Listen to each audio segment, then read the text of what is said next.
I think this is a lot clearer this time. I'm gonna open it up on my computer.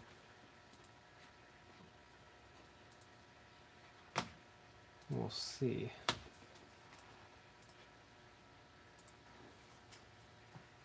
Go to YouTube. We're gonna see how this looks for the 2 people that are watching. Also, I need to be able to see the comments and stuff. Hey, this is a lot clearer than last time. Oh, wait, never mind.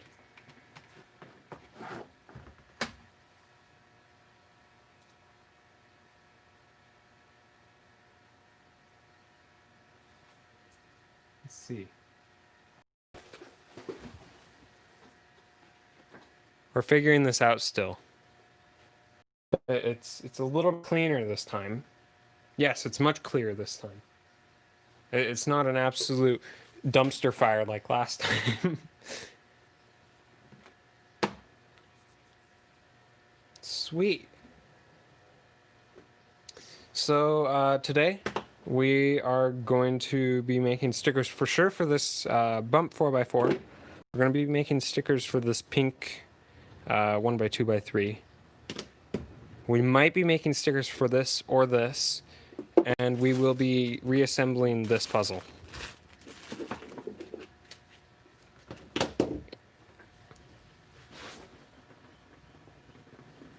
So I think let's do the assembly first, because this should be one of the easier things.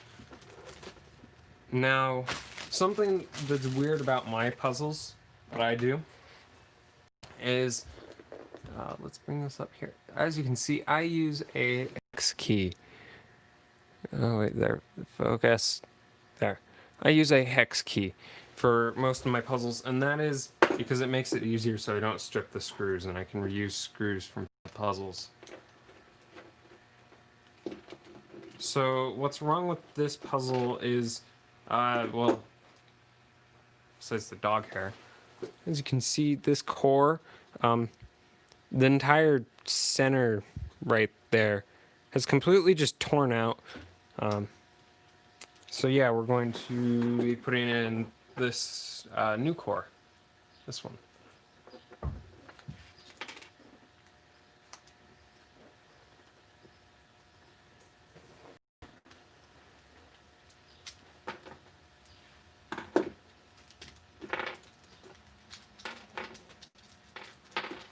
So depending on whether or not we get this puzzle assembled correctly, and if the core doesn't crack again, I should probably move a little bit, there we go. Depending on if this puzzle, if it explodes, will determine whether or not we sticker that other one, this one. If we get this one together, we won't sticker this one, and we will sticker the 3x3x5, or the 5x5x3 in this cool coppery color. Also, I have my garage door open, so sorry for all of the jet videos, sounds. Oh boy, that screw is a long screw. I'm gonna switch that one. I'm gonna actually rotate this a little bit. So we get, there we go. Also, if you watched the last stream, I had to cut new logos. I found my old ones, so we'll just use those.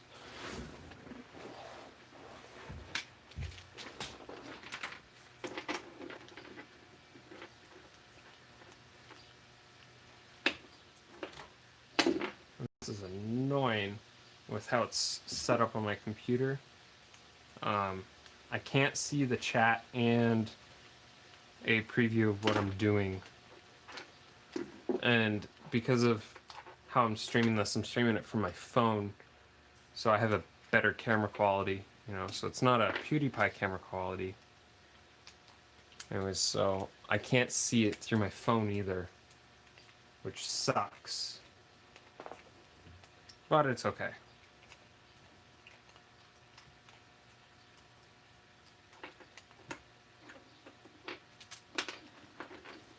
did I use such long screws in this?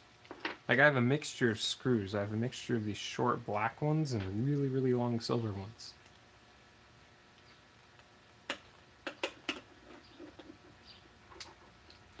Like, here, look at the difference in the length of these.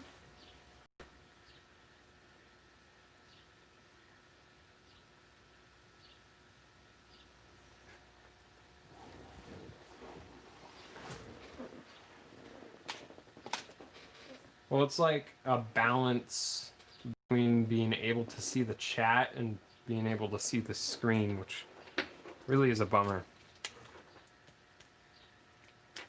I wonder if I go into a different thing, into a different view of some sort, if it would allow me to see it.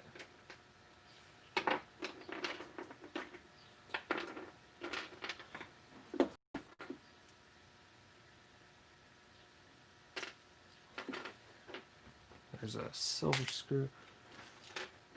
Boy, oh boy. We have just different screw lengths all over in here.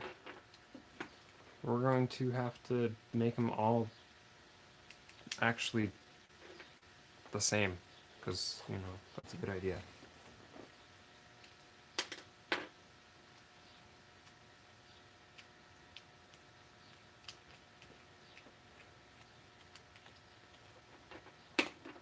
Okay, I'll show you guys what happened to this core. As you can see, this is the new core, which is a slight bit smaller, and instead of it being printed out of ABS, it's printed out of PLA. And this has more perimeters and more infill, whereas this one has less. So hopefully this PLA core won't completely just tear itself apart. I'm actually going to run inside real quick and grab my super dull tap. I use that to make sure the holes are good.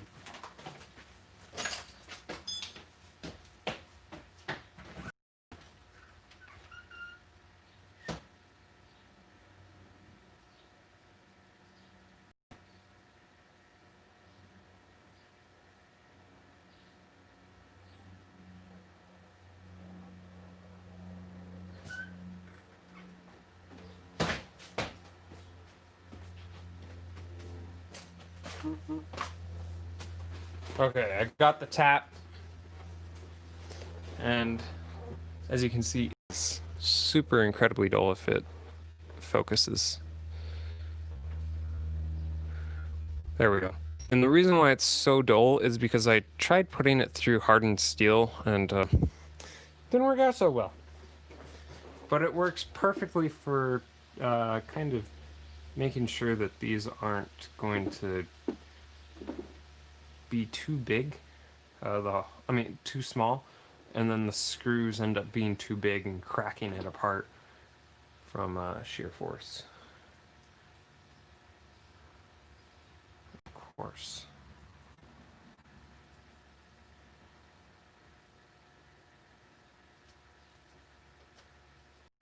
Loosened up.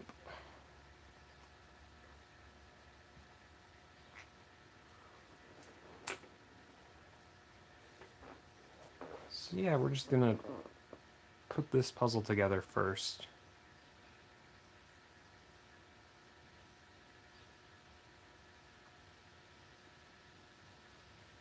And then we will cut stickers for the 4x4 and then for this one. And then, depending on how long it's been going, we might cut stickers for this one. And I don't remember if I talked about this in the last stream, but I ran out of white vinyl in the last stream. And I went digging really deep, and I found this much white vinyl. This much. This is all I have. It's a little bit ridiculous.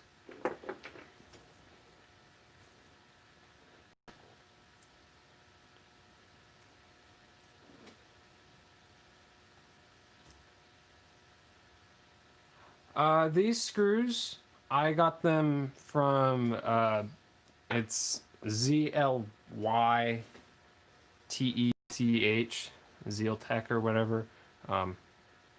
It's a 3D printing store that is based in Texas or whatever, and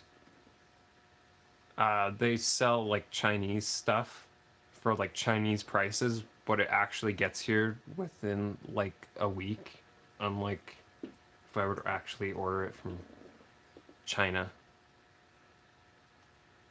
So this package of screws I think was about, I think it was like $13 or $14.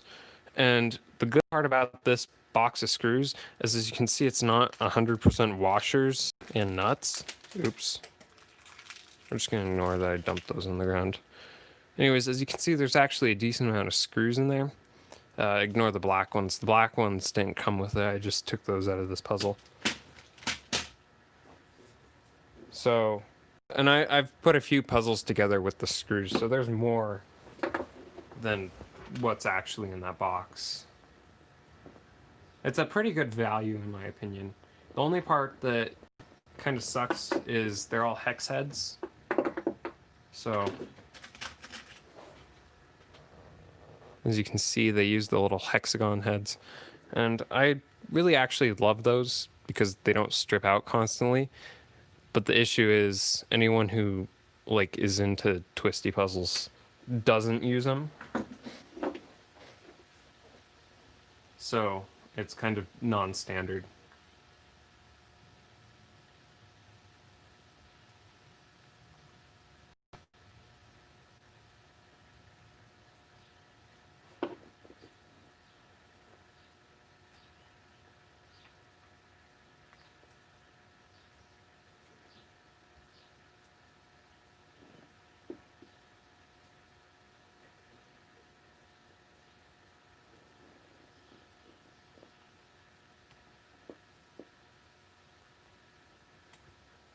Okay, so we're going to start putting this together. We're going to just use all silver screws, so then we all know that they're the same. I could actually use washers. You know what? I think I might use washers just for the heck of it. Oops. We're gonna dump this little baggie out.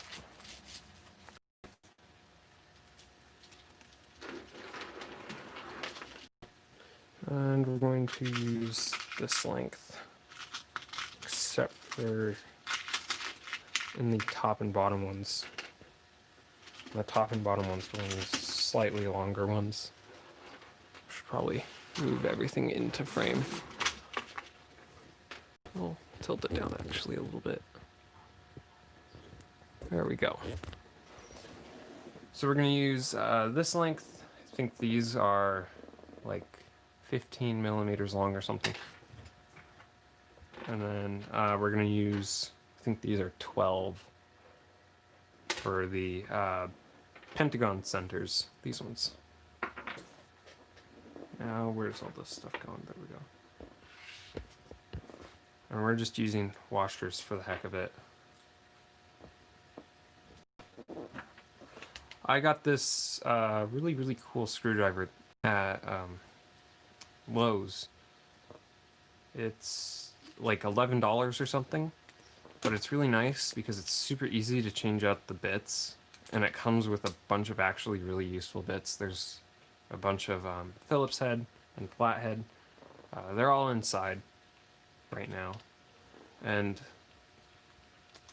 it's like just a really good deal. And then also has the little spinny bottom, which can actually come off, and you'd think that you could store all these bits in there, but they're too long, and I don't understand why they would ever actually add that.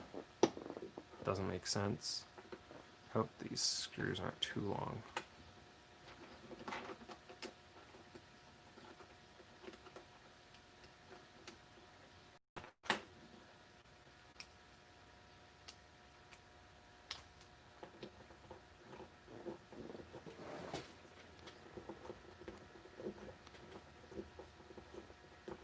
I think that's about how far they need to go in. Yep.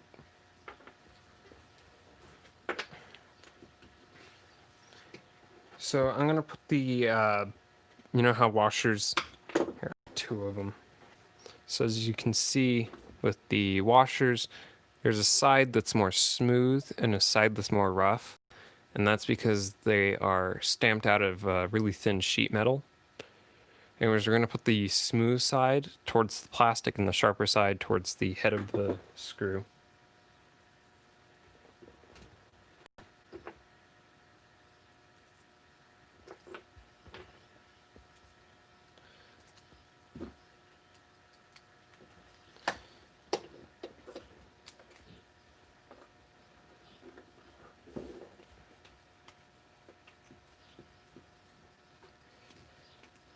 And this puzzle is a huge pain in the butt to put together, because it's I didn't leave the center stocks on, so none of it actually touches the core, and it's all based on how it's tensioned and everything. And I might actually have to use longer screws. As I'm looking at this.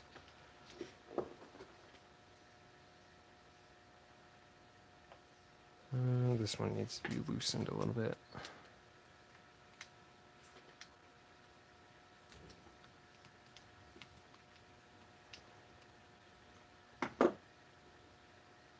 It's a little tight, but it will hold that piece in for now. Oh, I just used the longer screw. I guess we're actually going to use the longer screws. I guess they're 14 millimeters and not 15. I'm going to use these instead.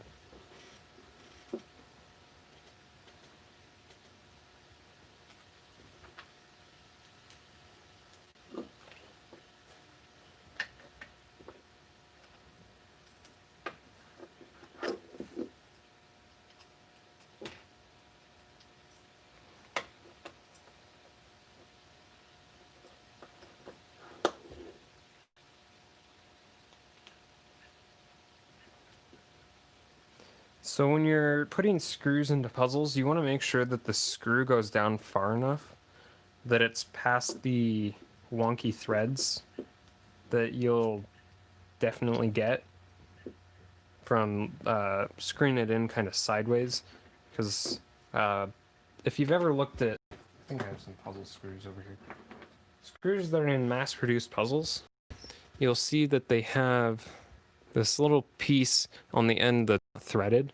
And the idea behind that is so that it you can set it in the core. Here, you can set it in the core and then start screwing it in, and it will go in straight.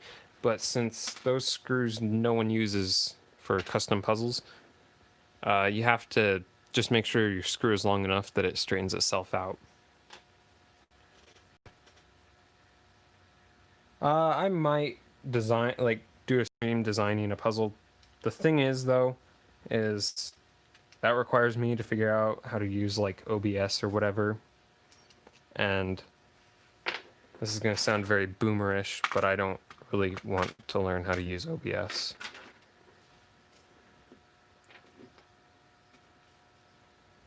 If it was easier to stream and not have to deal with finding the correct screens and all that, I'd probably do it.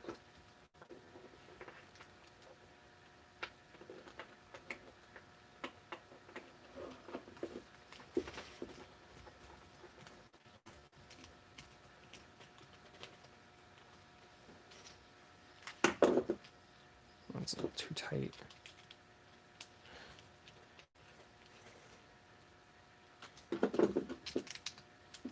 There we go. I think the centers are a little tight too.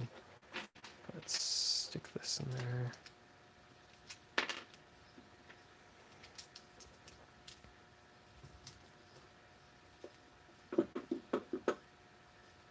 This one's too tight, I think. No, it's just getting caught on the threads. There we go.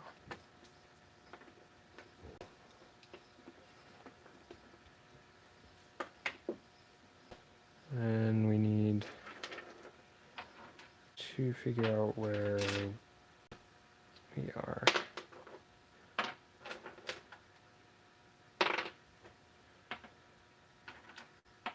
So we have this one,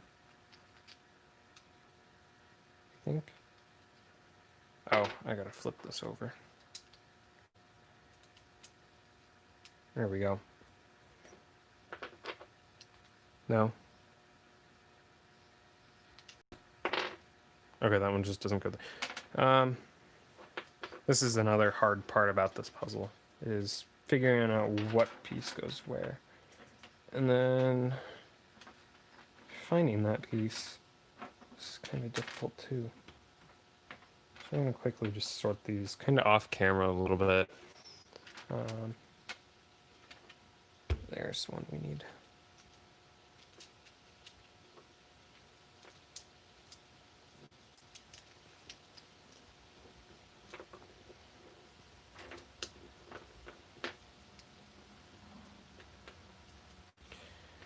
Yeah, I print my puzzles on FDM machines.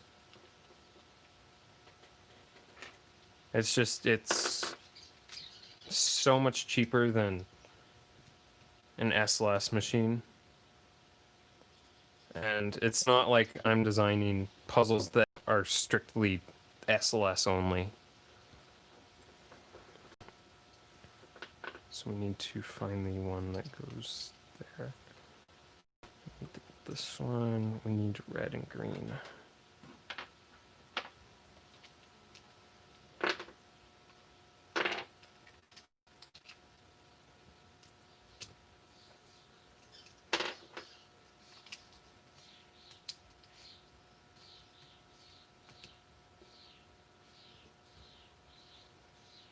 Okay, there we go. We've got a decent bit actually started. All of these little pieces in here are just to kind of hold all of the centers out. Because as you can see in there, there's nothing actually touching the core. And it's really, really hard to... It's really, really hard to put this thing together when there's nothing touching the core. And I really should redesign this so that the centerpieces go down and actually butt up against the core, but I already have these parts printed.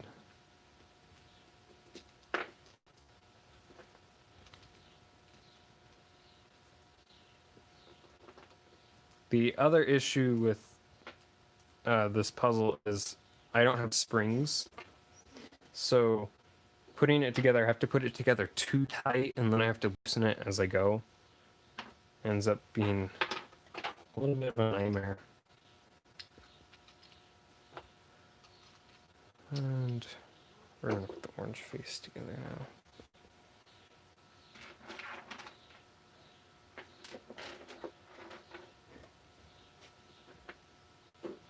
Really, ideally, this puzzle just needs an entire redesign because it's a little bit catchy.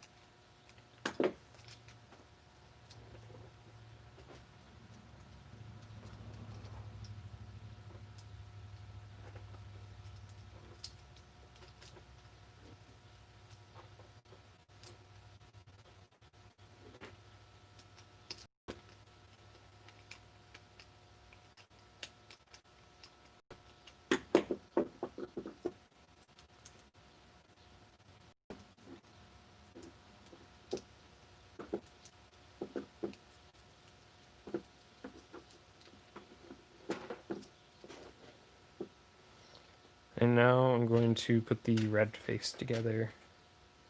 This piece goes in here. Yes, that's the one I need. Oops.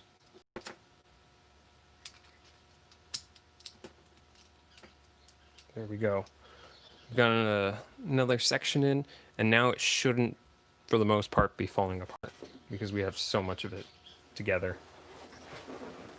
I need to refresh my browser because I am not connected to the chat anymore for some reason. So let's see if you guys have said anything. There we go.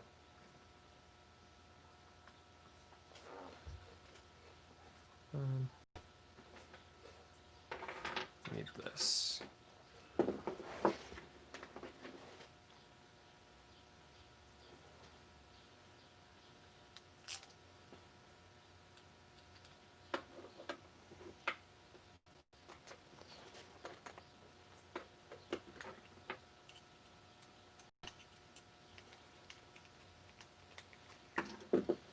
Okay, so we need to put the yellow face together now. Well, the yellowy orange. I believe it's...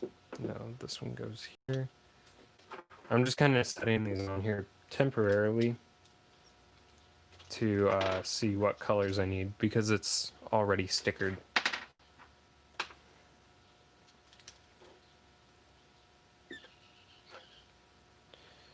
So what got me into designing is for one Christmas I got a 3D printer and I tried printing a few puzzles on Thingiverse, and I also then around that time had made the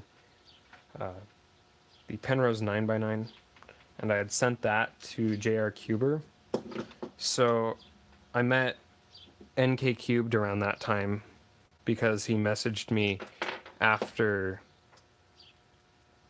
he had seen my, well, JR Cuber's video on my puzzle, and so I started talking to him, and then he is who helped me get into designing puzzles. Am I missing a piece? I think I'm missing a piece.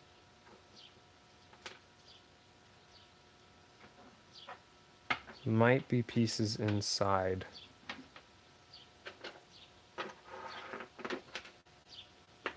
I'm going to go check. And also, thank you to the person who said that to the third power. Thank you for telling me I make nice puzzles.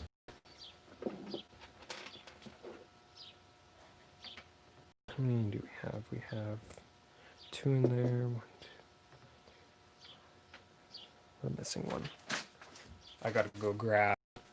Well, I have to go find the piece real quick.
Turns out the piece is not in there, or it is lost. So I may have to re-3D print it, or it's in the bag or something.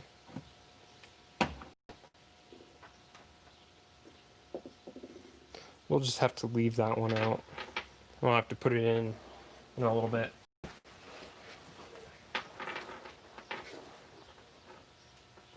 At least I think so. Oh, there it is. We have pieces up here. Found it. We're building this puzzle, but it's stickered and it's black.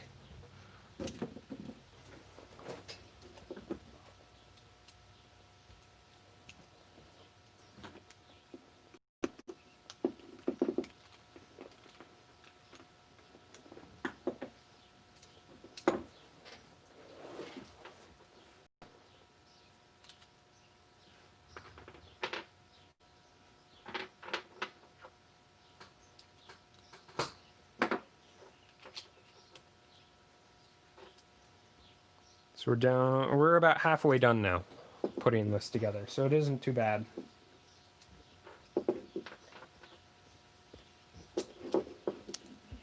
I have a funny story about this piece, this particular piece. So I went to a competition, and I took this puzzle with me. I took a lot of puzzles with me, and I dropped this one as I was leaving the competition. And so when I dropped it, this piece had broken, and I couldn't find. So, like, I picked up all the pieces off of the parking lot, and I lost this piece in the car. So I then, after remaking this entire piece, found this broken piece in the car. And because I hate cutting stickers so much, I hand cut these stickers, and they actually look really, really nice, except for this weird little wave and the green one.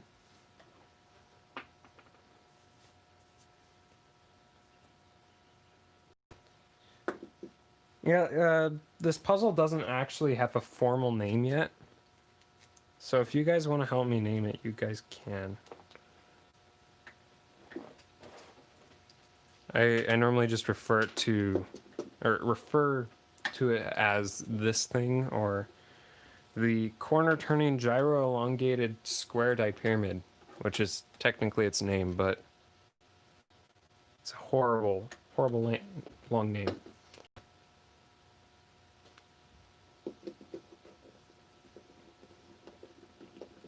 That looks good. It was not internet. It was YouTube on my phone decided to close my camera.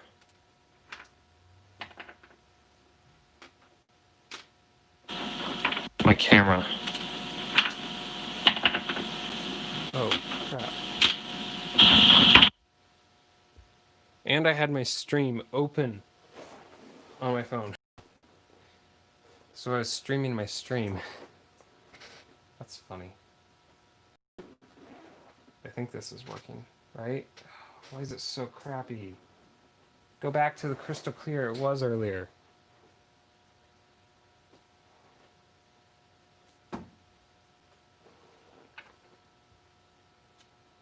Please be nice to me.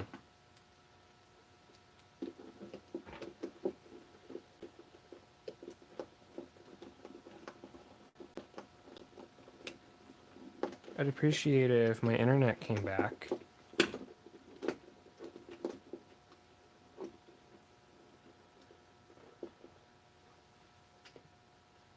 I'm like, I'll call it the quartz crystal or whatever, as long as like that name isn't taken,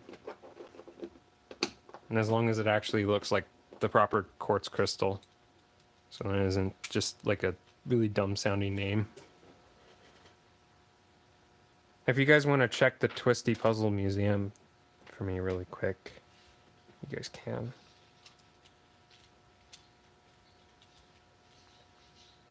Also, I'm going to Google what quartz crystals look like real quick, just to make sure it looks kind of similar.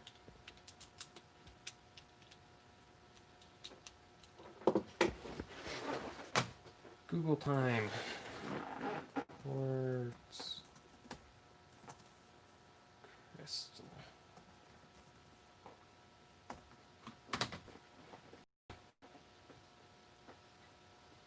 So I think it actually is based on fourfold symmetry, maybe. Maybe? Goodness, all these pictures really suck.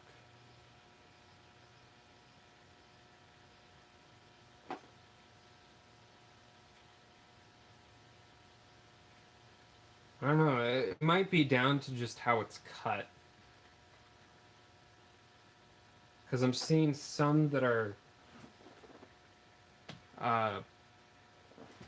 they look like an obelisk, so they have 4 sides. Well, 8 technical, 9. You know, the bottom the four trapezoidal sides and then the four triangular sides.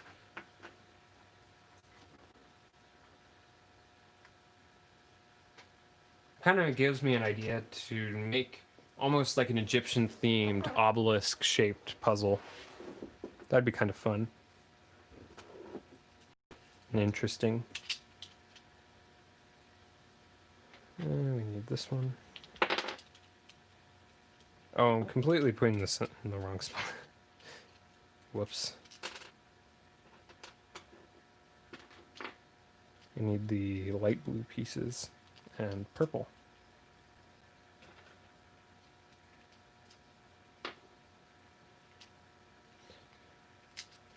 Those aren't the light blue pieces. That's a problem with this puzzle, is there's so many colors on it.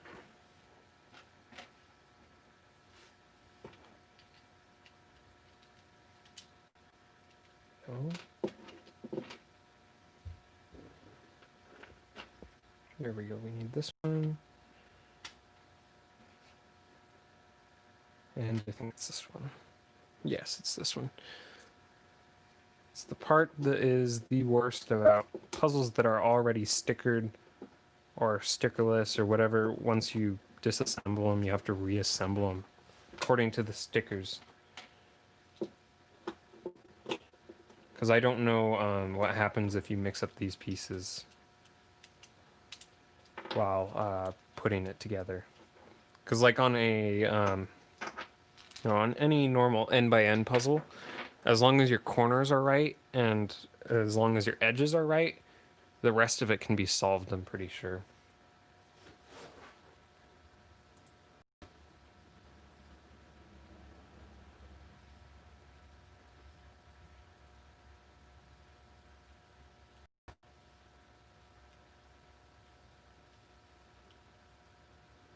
Yeah, this is nothing like a cube, so I think we're actually good on that for naming. And it looks vaguely like a quartz crystal, so I think we can actually just go ahead and call it that. I like that.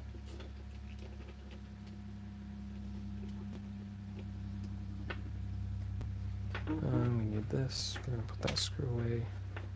Need our washer.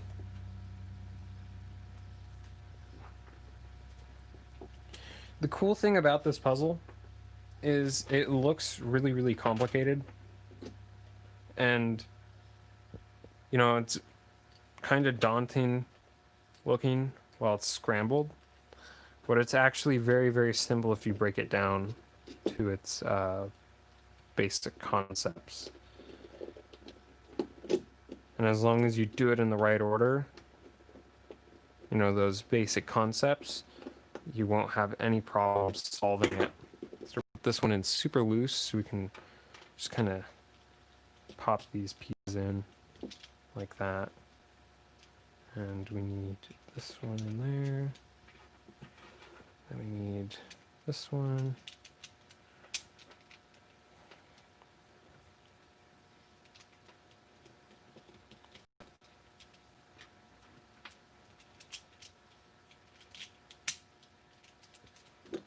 I gotta loosen up this one. Just need it. We're almost there. We've got one more corner left to put together, and then we can go through and properly tension it.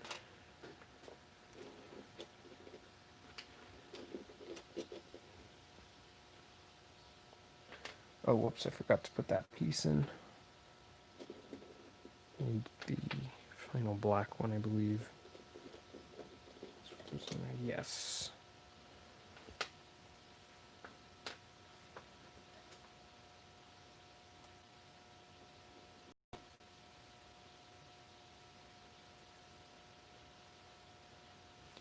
Hello to the person who, or I believe it's Hassan, that it's like almost 2 o'clock in the morning for you.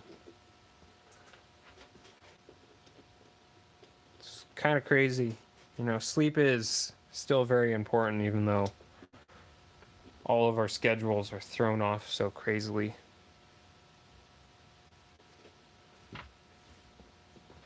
Last one.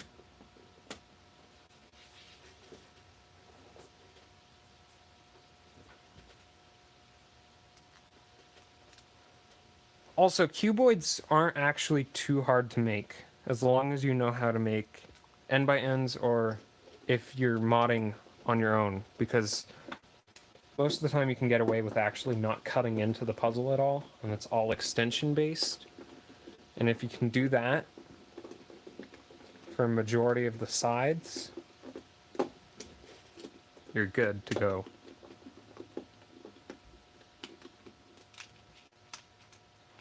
So something that's weird about this puzzle is if I take off all the caps, it will rattle around even if all of these centers are super, super tight.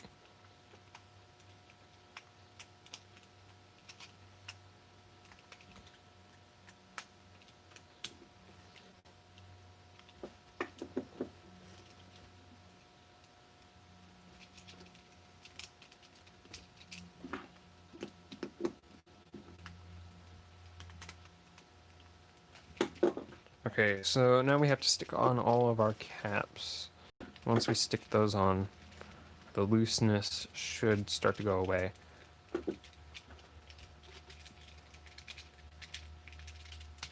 Although this one can do a little bit tightening.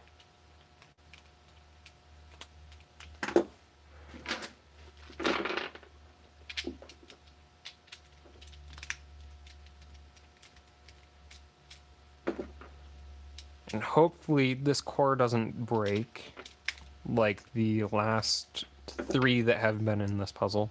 I printed this one a lot beefier than the last ones. Hopefully it shouldn't just explode. I also loosened it a lot more than how the other ones used to be. Okay, so these purple ones need a little bit of tightening.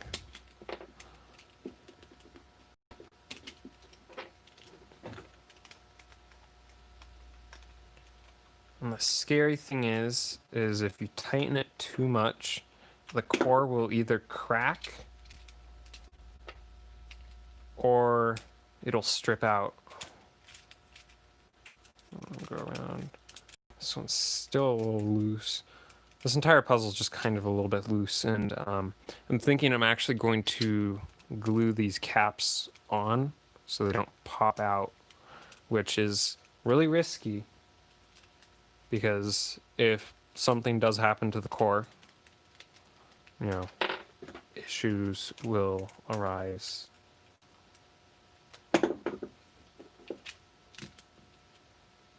There we go.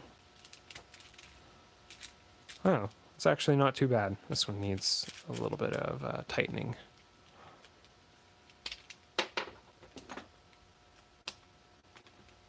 I think we got this one all assembled and nice. Okay, so I'll show you how this puzzle works. So as you can see, it's a very, very elegant shape. It's a nice shard look. Anyways, so all of the corners turn, and because of how the top and, well, the very, very sharp fourfold symmetry corner things, whatever you want to call them, because of how they have a different geometry, even though the cut depth is the same, these pieces right here, the ones with the little pentagons on them, these will never actually mix up. They will always be in the same place, but they do need to have cuts so you can do turns like this. And then you can also turn the very outermost corners, but you also have to have all of these little, the ones with the pentagons, all lined up, and then you also have to have these little split edge things. They also need to be lined up.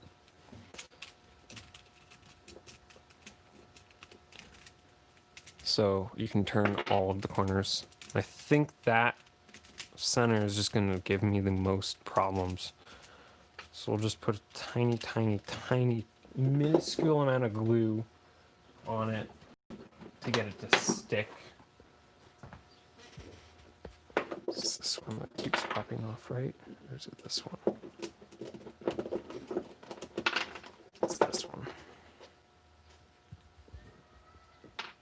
Oh, the cat that lives at my house is coming to say hi.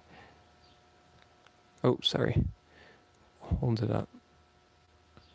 It's mostly jumbling. Like, there's no turn that you can do that doesn't result in jumbling. But if you do a certain series of moves, it won't jumble.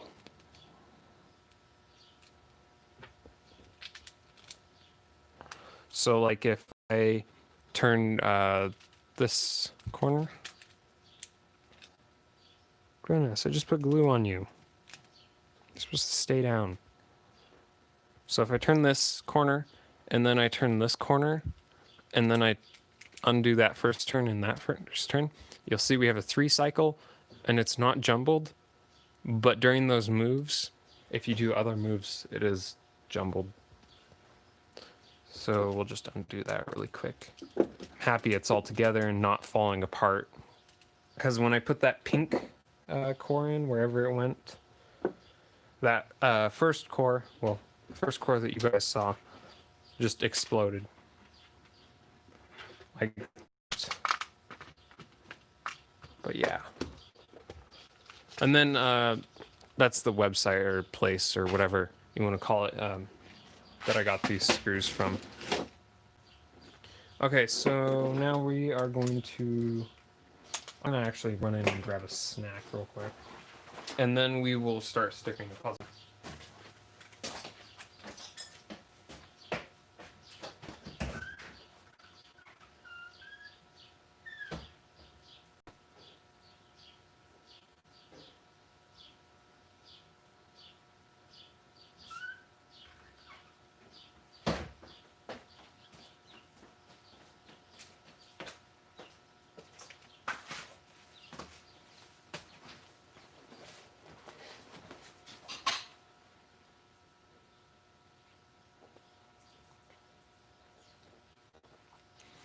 So I can grab half a poppy seed muffin.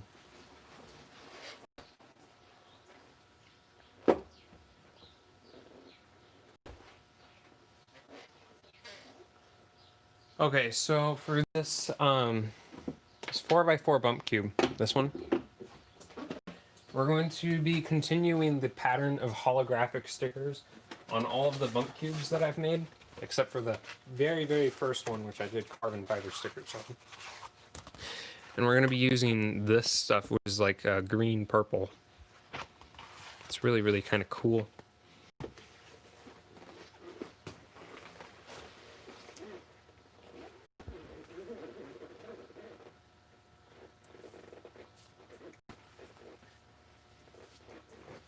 So I just have to open up the program.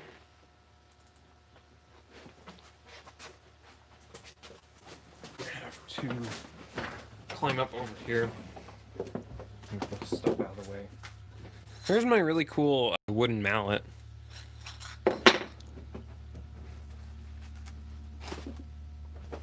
Just need to move all of this up. And there's that nasty core that broke.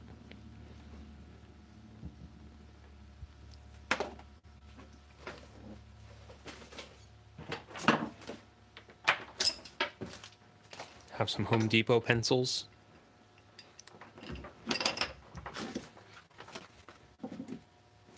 Well, you know, actually, I'm gonna do the 1x2x3 stickers first, because then I can start stickering while we're waiting. This is gross. I left this outside for almost a month in the garage, and just so much dust has accumulated.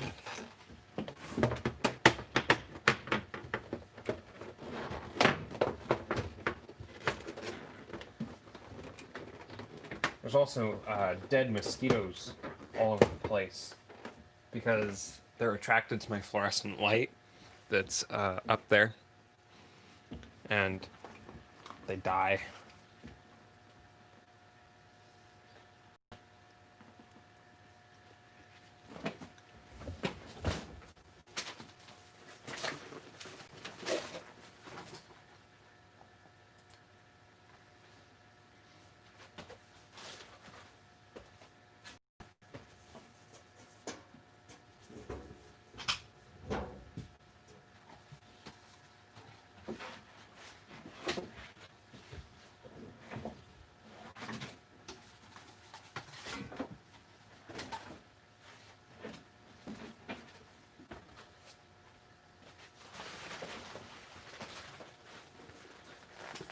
Okay.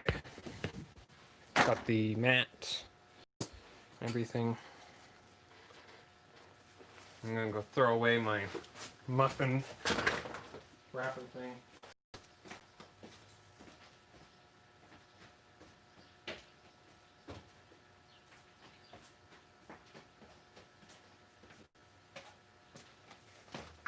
Okay.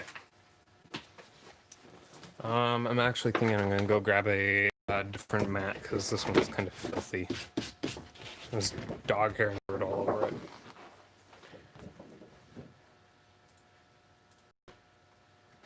Yeah, I'm gonna go grab a different mat because this one isn't sticky enough, and I don't want to wreck a whole bunch of vinyl.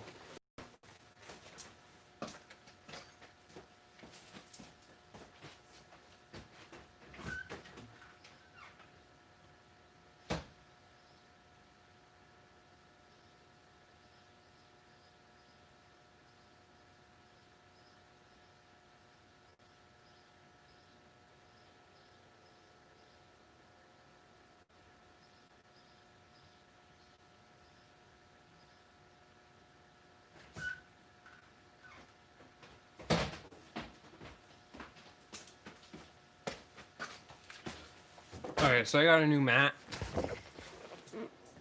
And as you can see, this one has the plastic on it. But the issue with this plastic is it's a little staticky when you peel it off. And then you set it down somewhere and it collects all of the dirt and dog hair there is in the house. Or in this case, in the garage. And then it ends up wrecking the mat for you. So we're just gonna lay this out.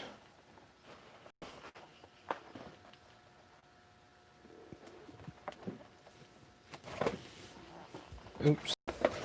You don't want to have that speckle under there. Hey, look, you can see the fluorescent light right there. It's up there. You can also see the fluorescent light right there. You can actually see the garage pretty well. Like the ceiling. Anyways, I gotta plug that thing in.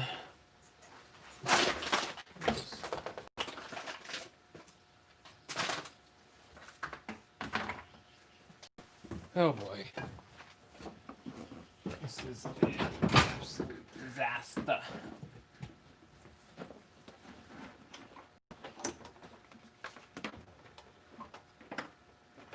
There we go. What the heck? I just dumped this out.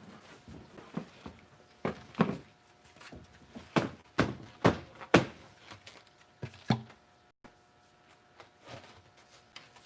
we go.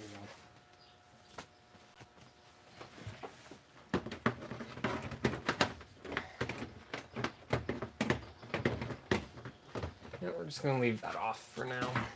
I gotta run this in a very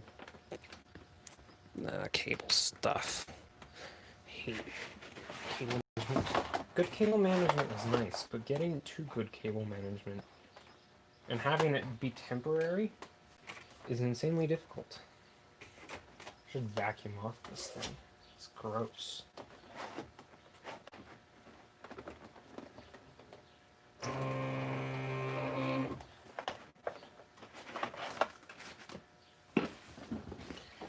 Okay.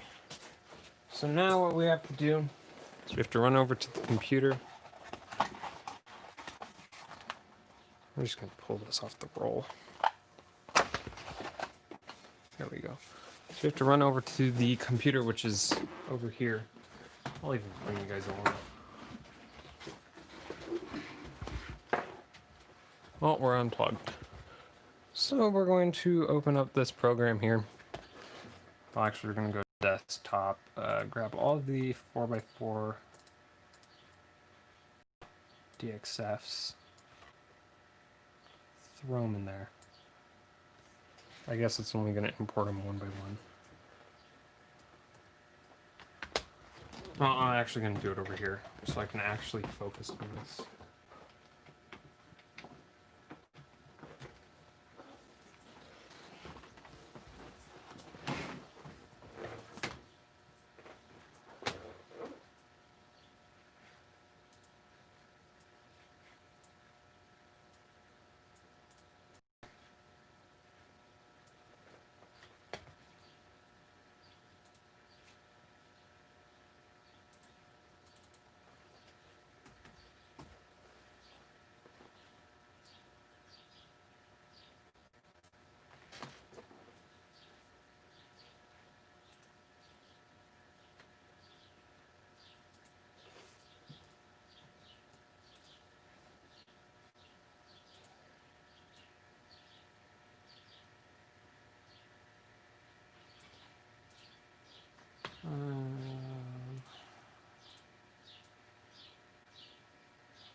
Oh, I'm gonna have to run in and grab transfer tape.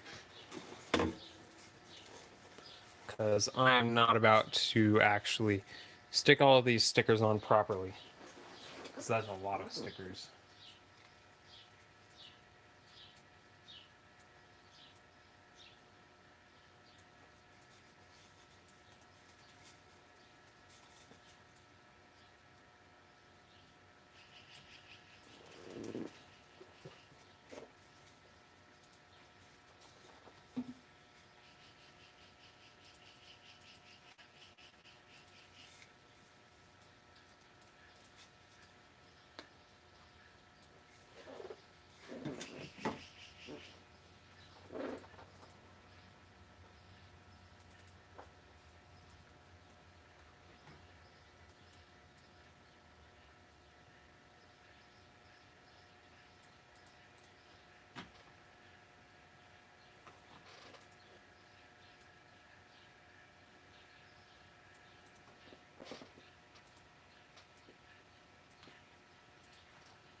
And we're just going to draw a rectangle around them. Oops.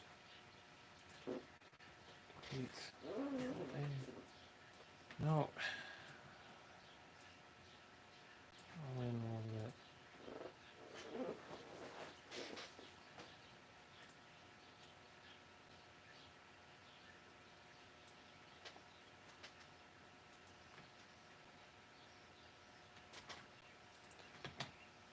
We're going to turn down the force a little bit, so we're not cutting through anything super thick. And now we're going to hear a bunch of little clicking, and it's going to make farting noises, and it's going to be hilarious.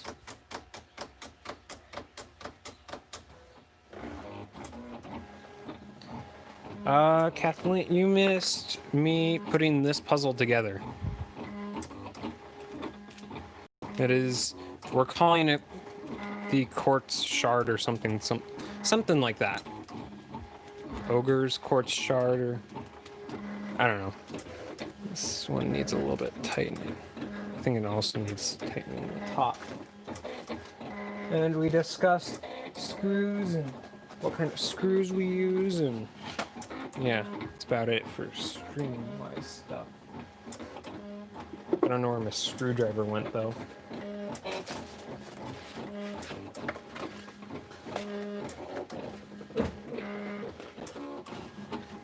But yeah, we're cutting stickers out.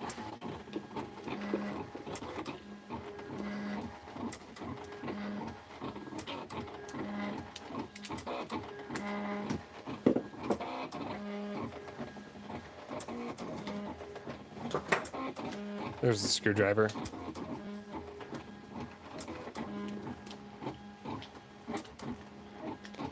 Yeah, I normally go by Ogre in my videos and online.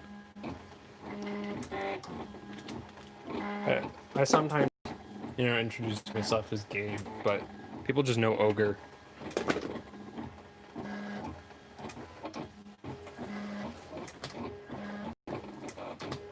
I'm just gonna leave this here so you can look at it more, Kathleen. I'm gonna go grab transfer tape again. I love just forgetting everything inside.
So I think I actually ended up leaving it out. Yeah, it's right here.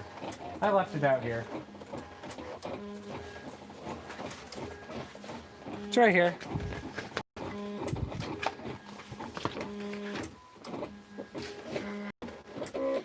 This stuff is gonna look really, really cool on this bump 4x4. So I didn't actually paint this or clear coat it or anything. This is just the plastic after I finished sanding it. What I did is I took it apart and cleaned it, and then I used some acetone to clean it up a little bit more, and then I wiped it on a cloth.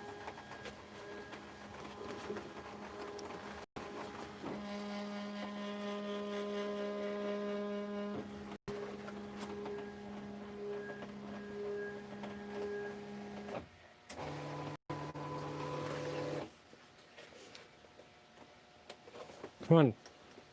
Send me the unload button. There we go. There we go. We have all these stickers cut now. Hey, you can see my phone right there. See, there's my phone. There's a blue case. So, where is it? There it is. There's my knife.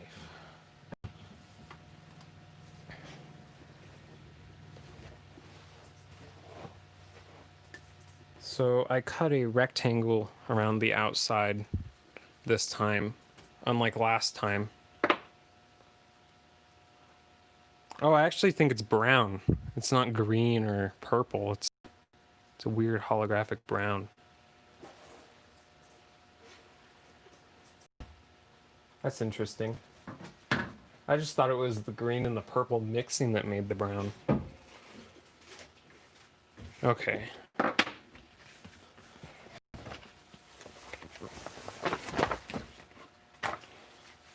I don't have scissors out here either. I am the most unprepared person. I'm gonna go get stickers.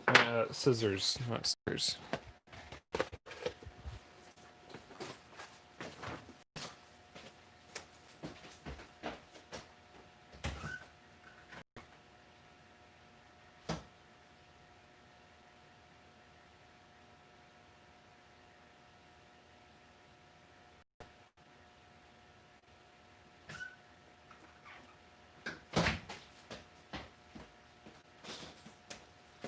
So I'd like to know, compared to the last stream, how is this one's quality going?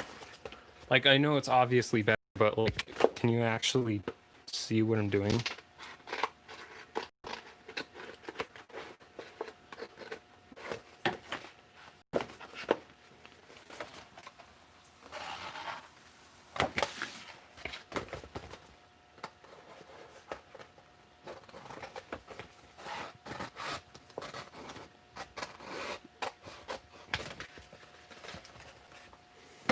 Okay, there's our stickers.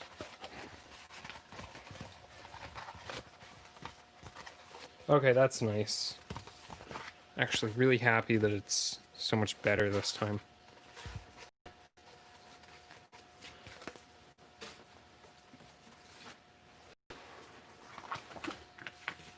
Wow, that stuff looks really, really weird, funky. Okay. So we're gonna set those off to the side. We're gonna cut the 1x2x3 stickers out real quick too. I'm gonna save this actually because I don't want to make this again.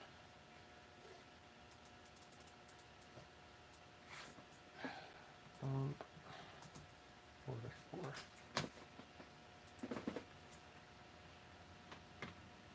File. Open recent. 1x2x3. There we go.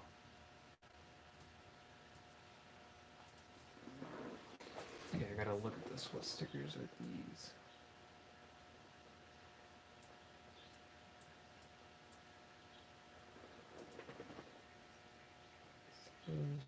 Those are those. Okay.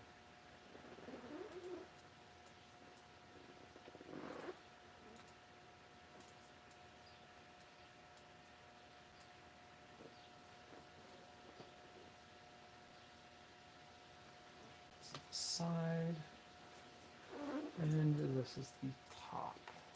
Okay. We're all good.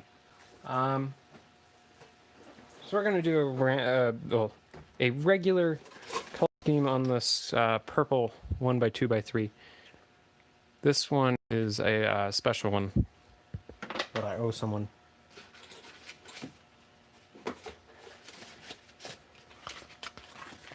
Set those there. Where'd that white vinyl go? Yeah, I have this entire roll of white carbon fiber, as you can see, but I don't have regular white vinyl. I need to go buy some. I have to get it at Michael's or Joanne Fabrics or whatever.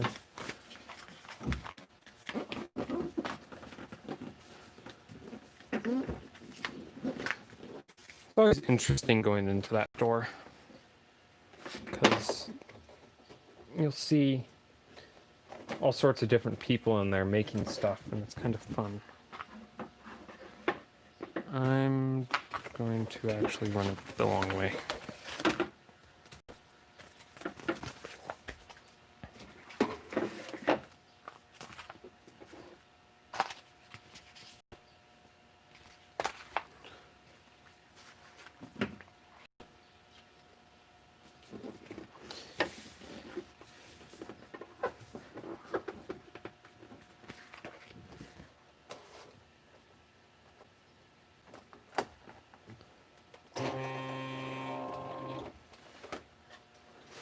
We're going to turn up the hardness on this vinyl because this vinyl is a little bit thicker.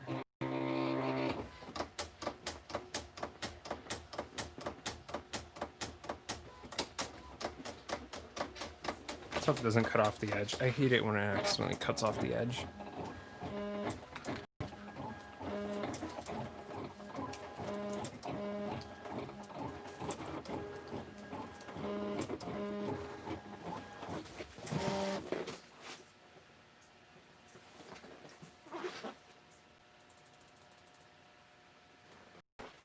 Unload.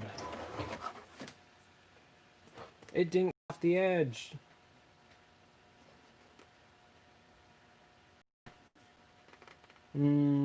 But one of the stickers is messed up. So we're gonna have to move it up a little bit. To the right, or no left. We're gonna recut these because this stuff isn't cutting so well. And we're gonna actually move this entire thing down.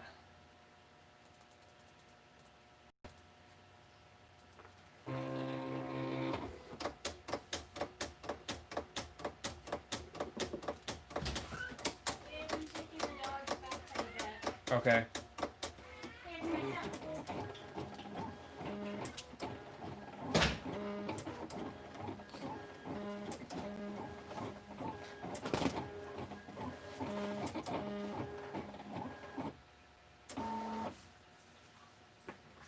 Yeah, unload this time,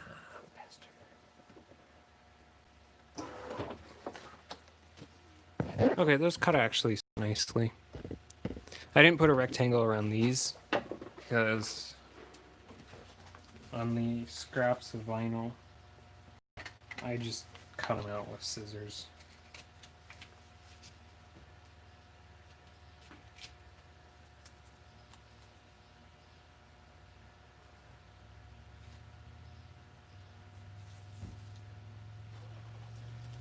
So there's the white stickers.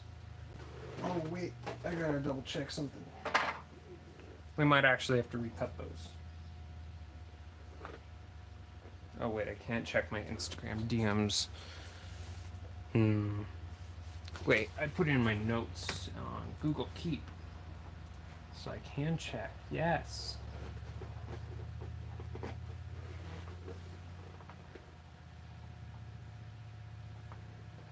How big are your sheets of Oracle? Because I get the 12 by 12 sheets at Michael's and I think they're like 60 cents or something.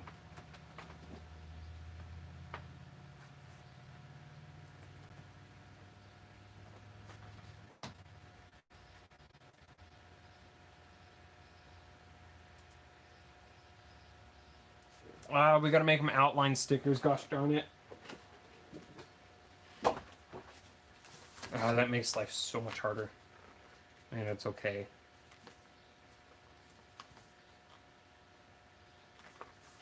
Because I still appreciate this person. But it's annoying. Because outline stickers are so much harder. Yeah. And I'm wasting all of my very precious white vinyl.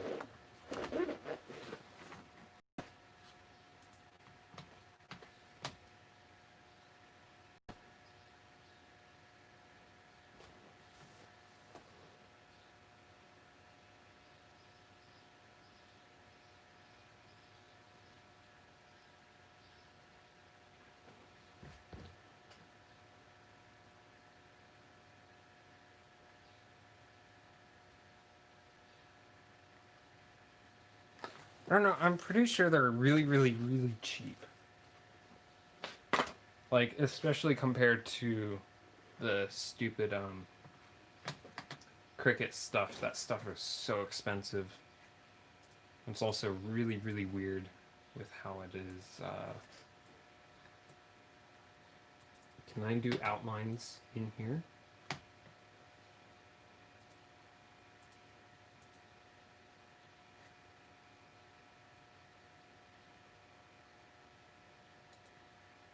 I can.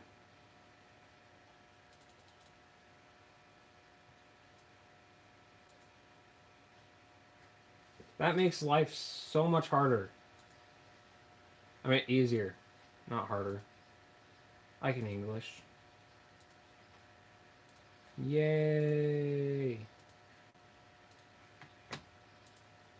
And this is why I love my silhouette so much. Because the software isn't completely poop.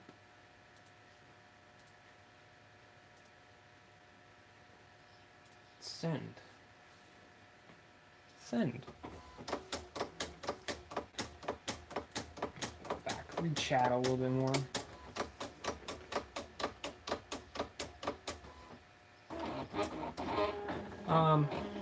I tend to find that... Oh, whoops. We're gonna just ignore my really, really, really dumb mistake. I may or may not have forgotten to lock the vinyl.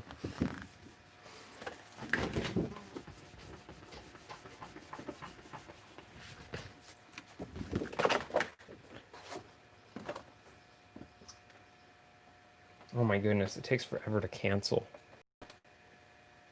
Just like Logan Paul.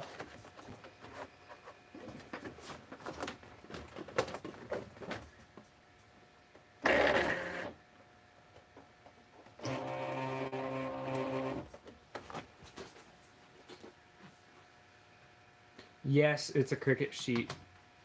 The Cricut sheets are expensive. And they're nice, and they work better.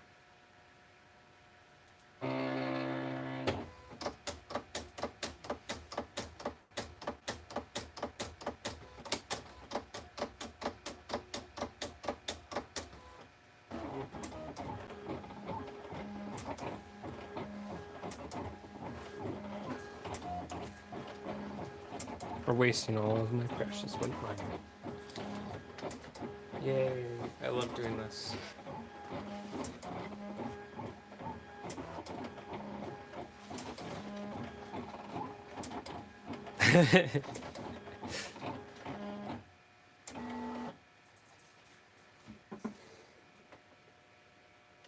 You should have streamed it.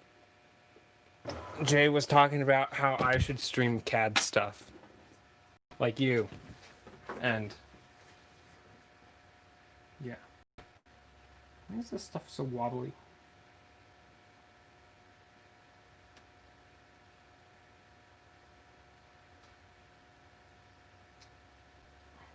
Oh, it's because that's the opposite corner.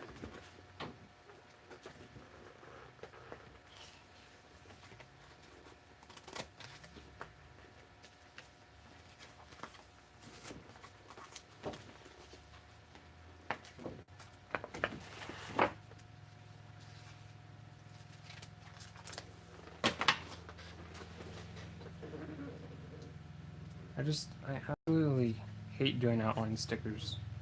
They're like twice as bad as regular stickers. And the reason why they're twice as bad is because they're so uncontrollable. And they stretch.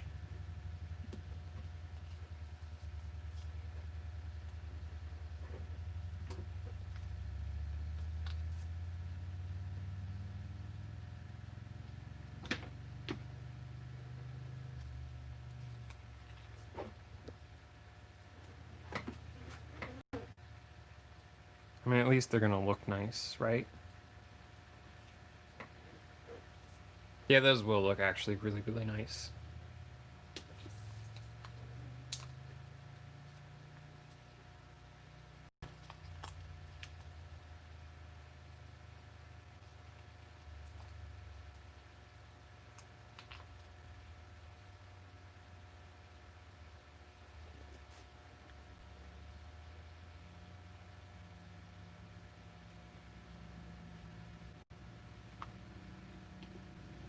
You know, I should hand cut these like the rubik'scube person. I should go 3D print a template. Hand cut every single sticker. I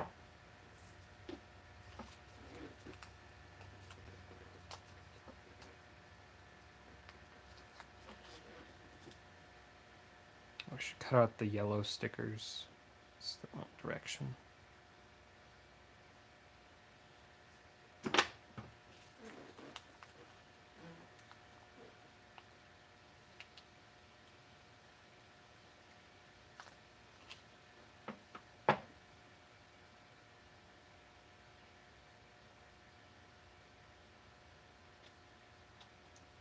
Because this vinyl is like my last white vinyl, and it was all folded and stuff, you can kind of see there's a crease right there.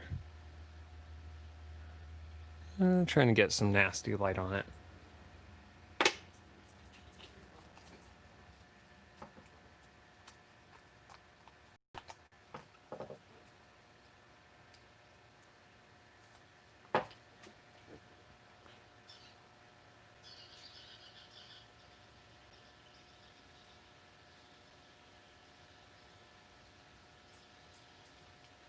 There we go, outline stickers, face one, done.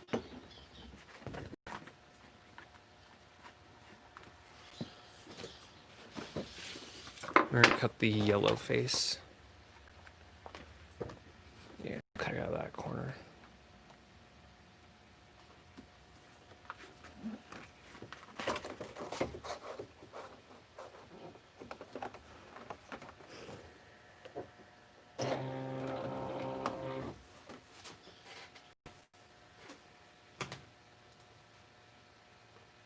Turn down the pressure quite a bit.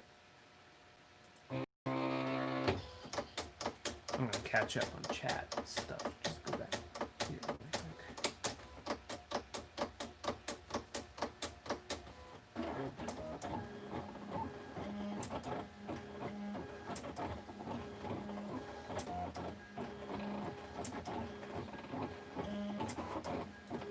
Goodness, now the flies are pestering me. It's actually really, really nice out today in the garage. I have the garage door open.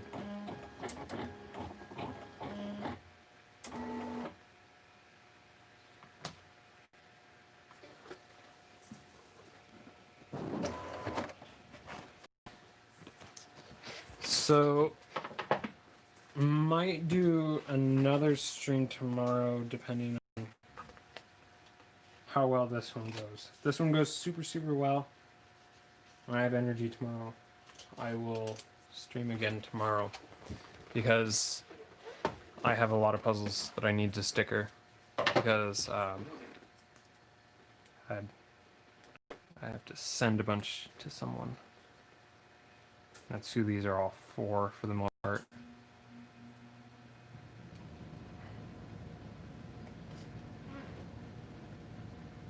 Just stick it there for now.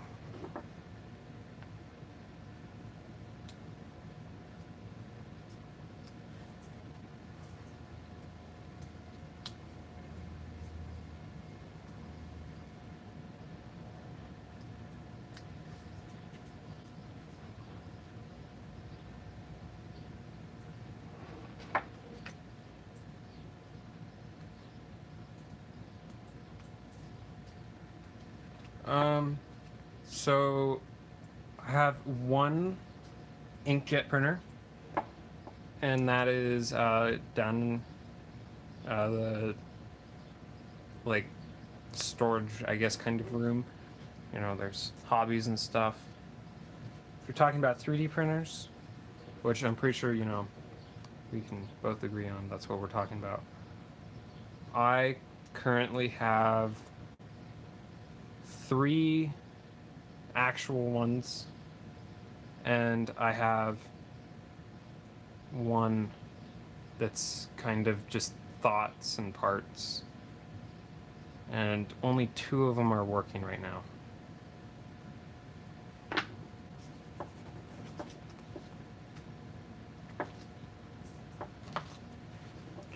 Here's those stickers, the very weird purpley green, which actually is apparently brown.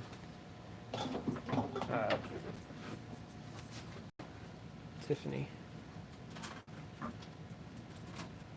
It's too much work.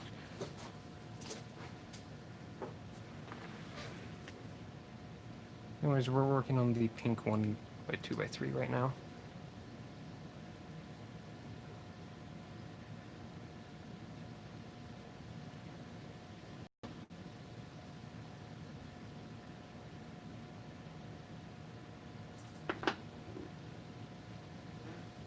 Yeah, outline stickers are just the most fun.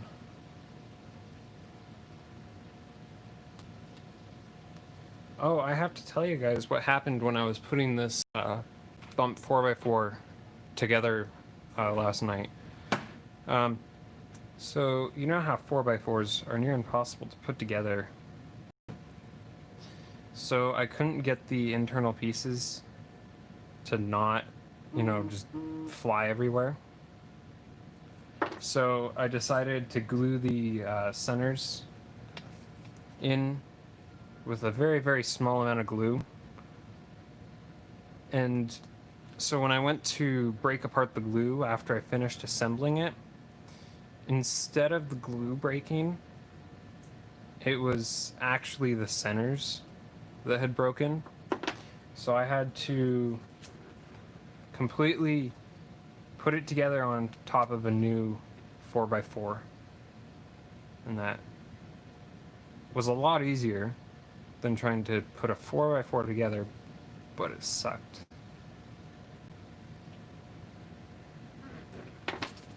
And you know what the part that sucks the most about 1x2x3s now? Is that after I printed all like 12 of these black ones,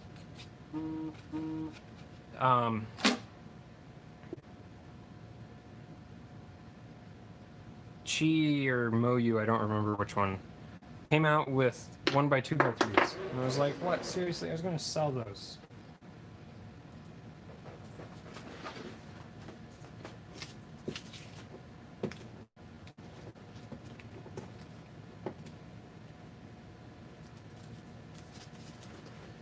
It's 4x4 problems. 4x4s, if you go through modding a 4x4 and you don't have a single problem, you have done something that is near impossible.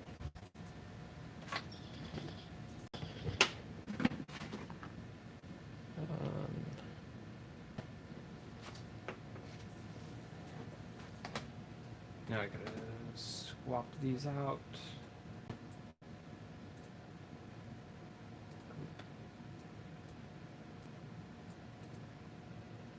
Group.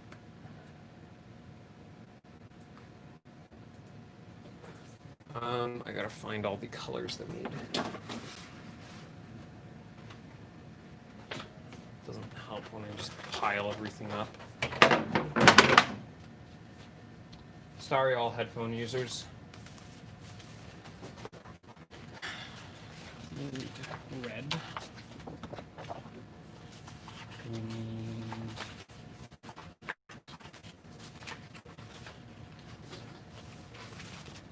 I don't want this blue. The white.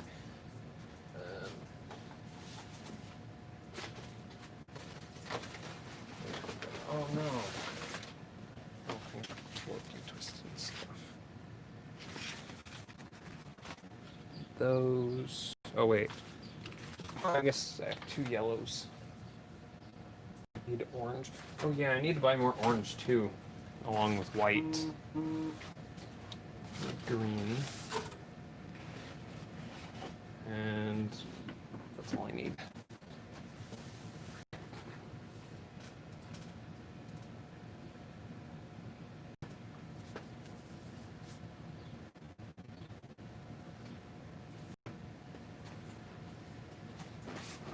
I'll see you later, Jonathan.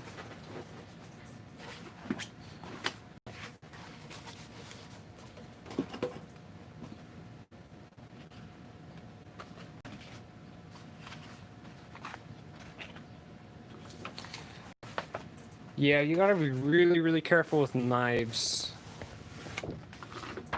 and breaking them and stuff. You almost need a super, super blunt thing. And that's actually kind of I'm gonna say it's a misconception with people who do stickers, is that new people often think that you want a really, really sharp knife, and that's the exact opposite of what you want for when you're putting new stickers on. You often really, really want a rounded over blade.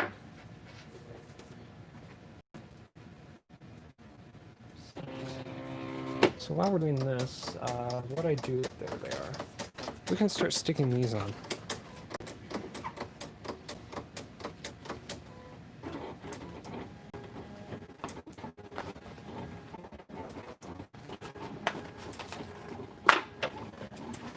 Cut these apart.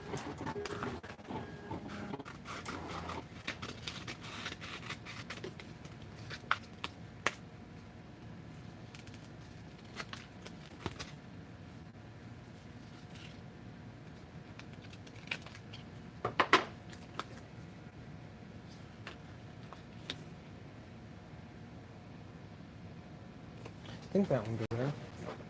Just a second. Look at the order they are in. It's right, left, front, back.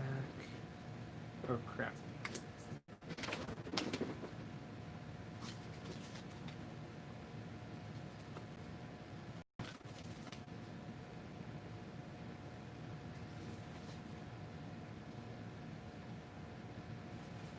So that's middle.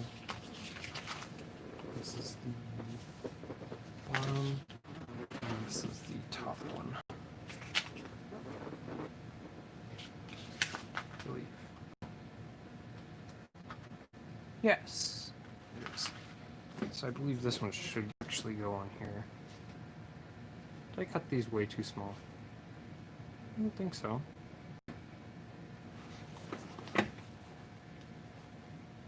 Let's figure this out. There's the transfer tape. We're gonna just set this behind us. We're gonna stop it from 1, 2, 3.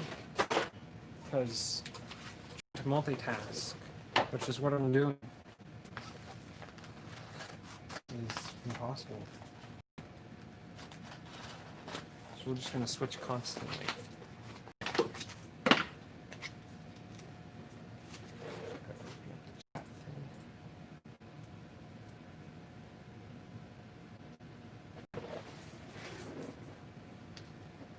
So I'm actually working on an ivy cube that has circles on the faces. So it's like a coin cube plus an ivy cube.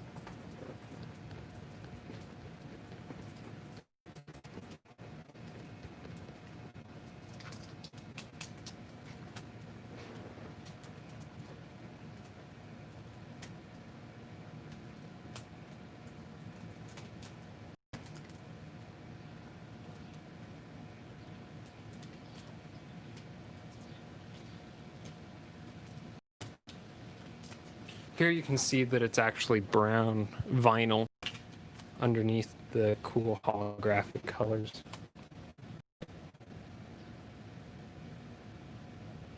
No, that's not right.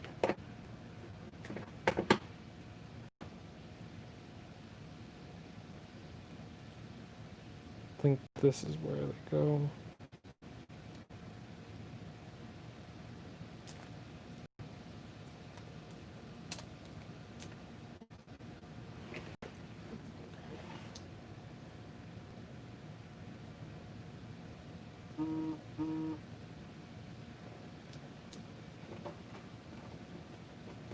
Get it all lined up again.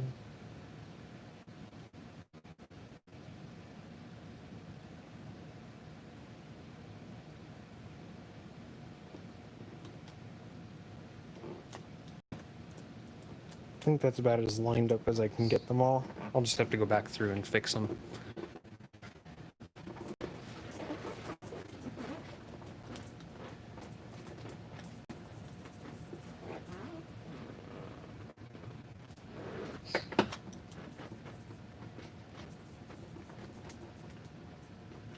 By circular faces, do you mean like on a cylinder?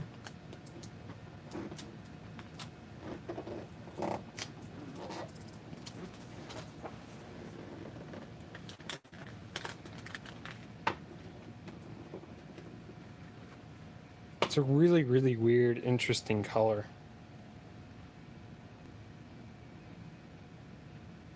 Because it goes kind of that weird midnight purpley blue color.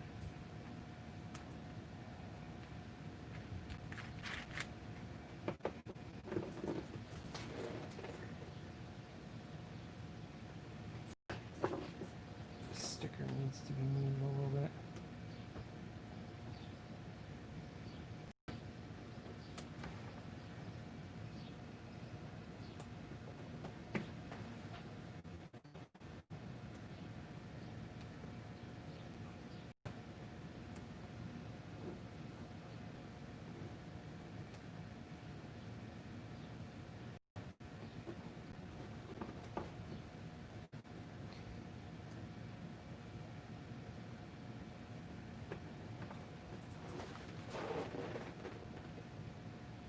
Yeah, I got the package.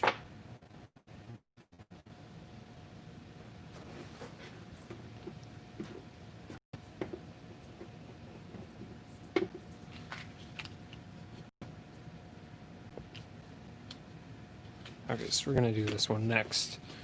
So the cool thing about bump cubes, I talked about this in the last stream, is that you only have to make a sticker template for 3 sides, because the opposite side, so this side and this side, have the exact same pieces, it's just it's mirrored.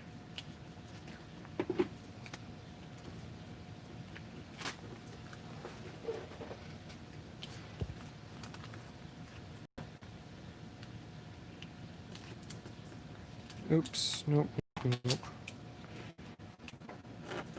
Okay, we're gonna just put that crease in the transfer tape.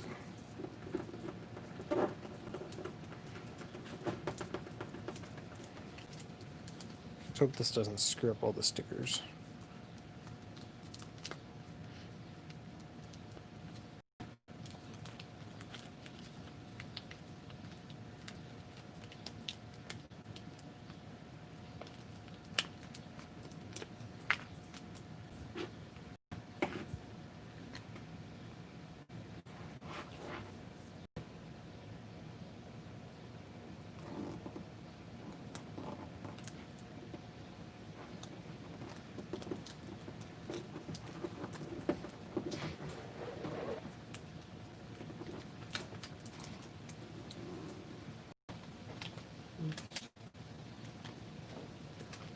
Back down.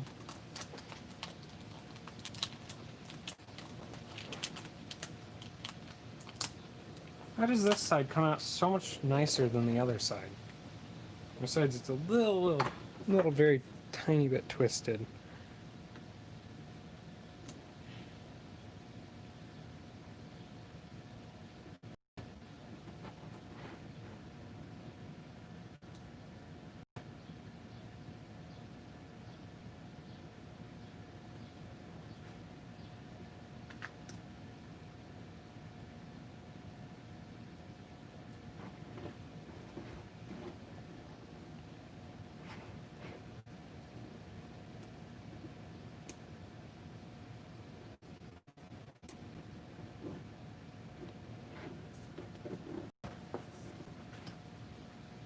There we go, 2 sides done. Oops. Now we gotta figure out, why do I keep doing this to myself? That's top, that's bottom.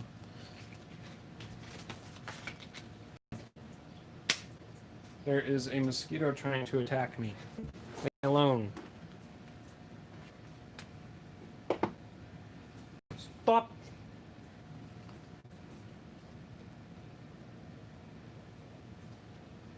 Mr. Mosquito, do you want to be hurt?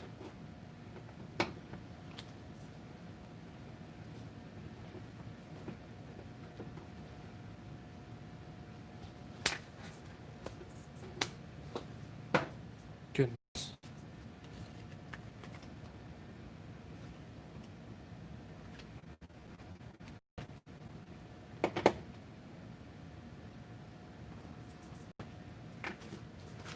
Okay.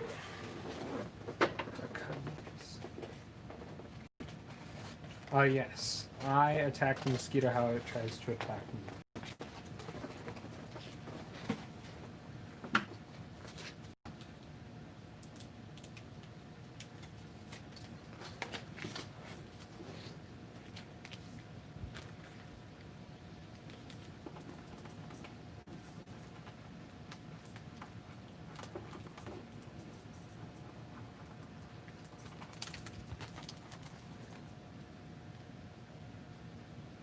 And there's a fly. My goodness, just leave me alone. These bugs are bullying me. Just rotate it a little bit.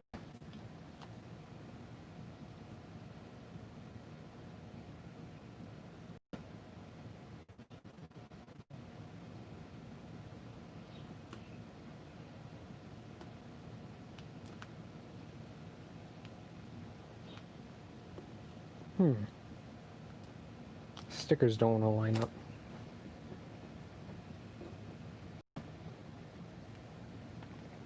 One second.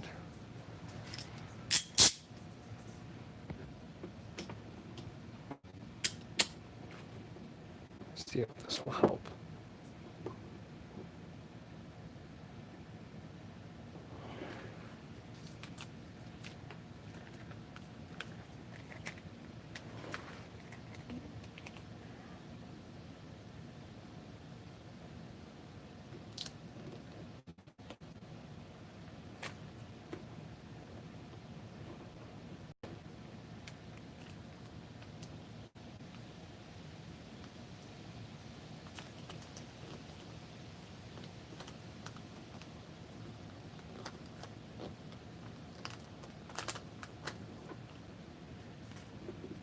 Okay, for the most part, these are all actually pretty good. We'll only have to move a few of them.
So we only have to move these ones that are on the bottom row, really.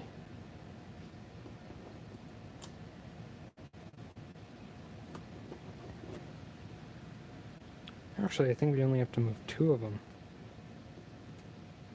Sweet. I love it when stickering actually goes well. So the one part that is really, really bad about these stickers, these holographic ones, is that any scratch that gets on them, you can really, really see, and it just shows It's almost like the Google Pixel 3 phones, the back of them. If they got a scratch in the matte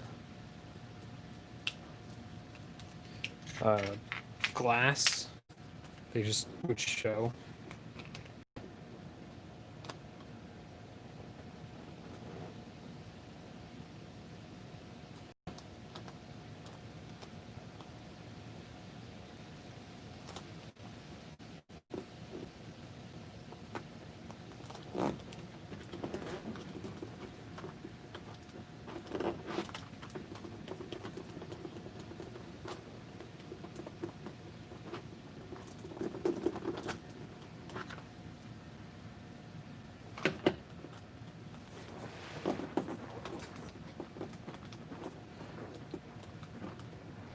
You know, I really do agree with you, Jay.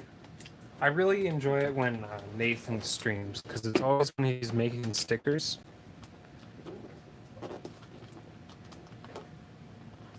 And he always talks about his process and how it's evolving. As you can see, this sticker right here, this is another problem with these holographic stickers. There's just one little tiny speck of dust under there. So I have to peel that sticker up. And I have to be very careful to not fold it or tear it. I have to peel. Here, you can see the very, if it focuses, and as long as the stream quality doesn't go down, you can see the one tiny little speck of dust on there. So we're just going to use the scissors to scrape it off.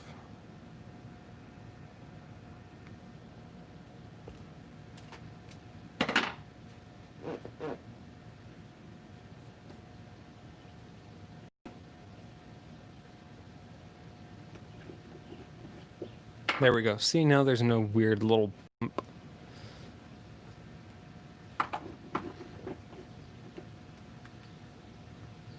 I really like this color. This color is really, really cool because that purple shimmer is just, it's one of the best shimmers, in my opinion.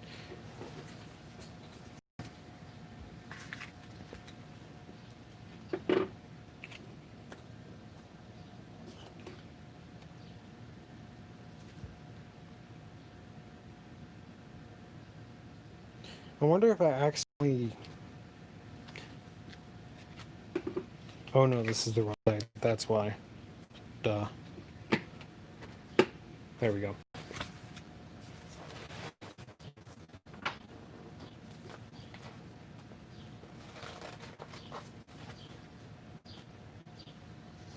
With stickers, that's the one spot you have to be really, really careful with, because every air shows through the stickers because of how the light catches it.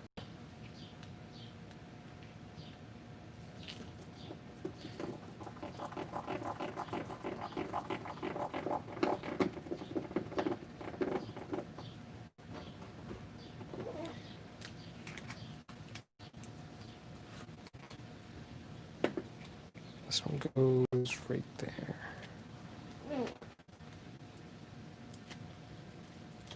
And the only reason why this transfer tape works on some puzzles is because this puzzle is entirely in a CAD program. So I can design my stickers around the shape of this puzzle. So I can get the spacing near perfect as long as the puzzle is built well enough. Oops.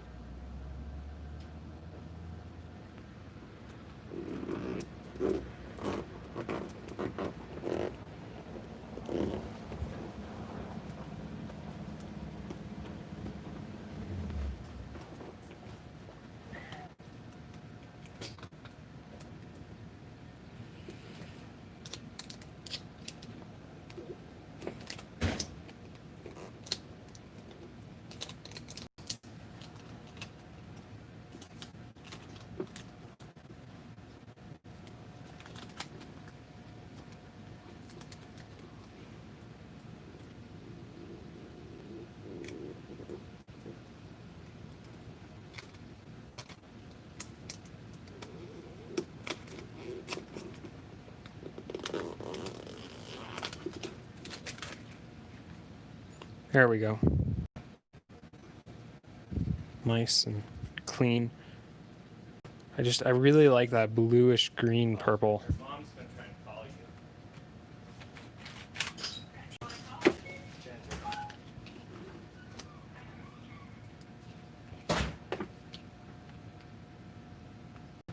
We're just gonna ignore my dad.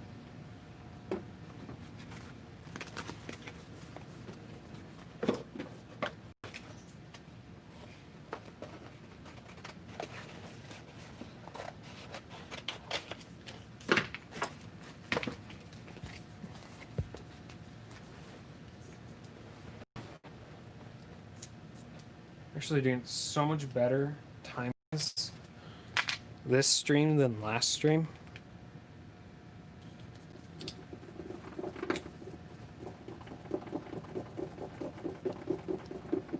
Those 1x2x3s last stream just absolutely took forever.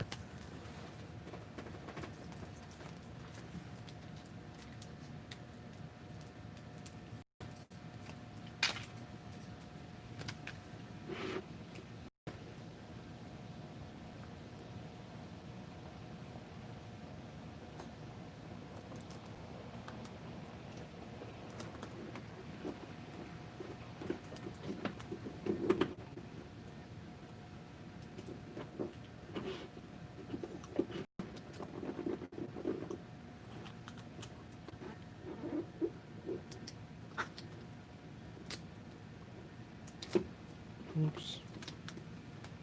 No, stay.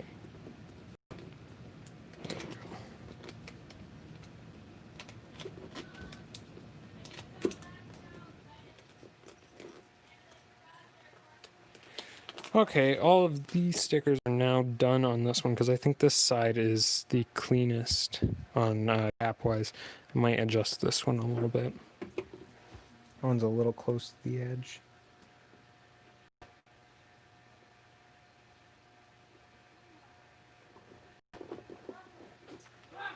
There we go. Those are all nice and clean. Okay, we're going to, there's the logos. I'm gonna throw one of these on there. Throw it on a big corner on the thin side. Actually, I was going to do a Shopify website I was thinking about.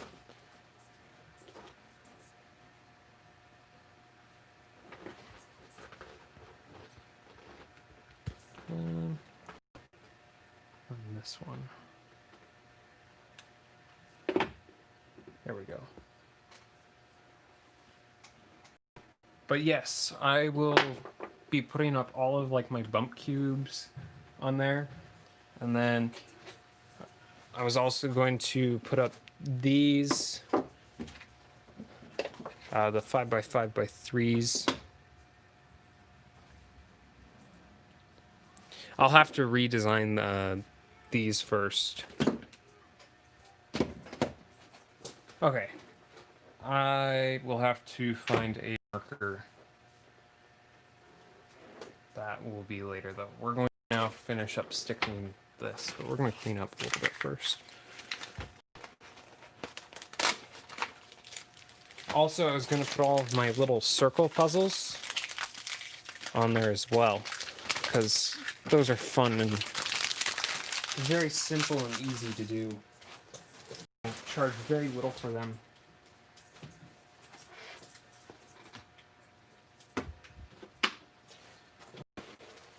Got the red vinyl. Just barely made it.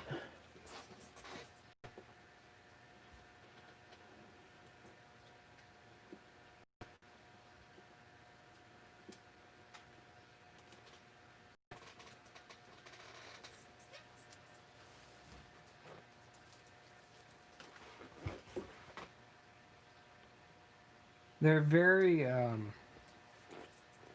like, they're friendly to everyone. Everyone likes them. They have a cool look to them. And they're not, they don't look incredibly hard.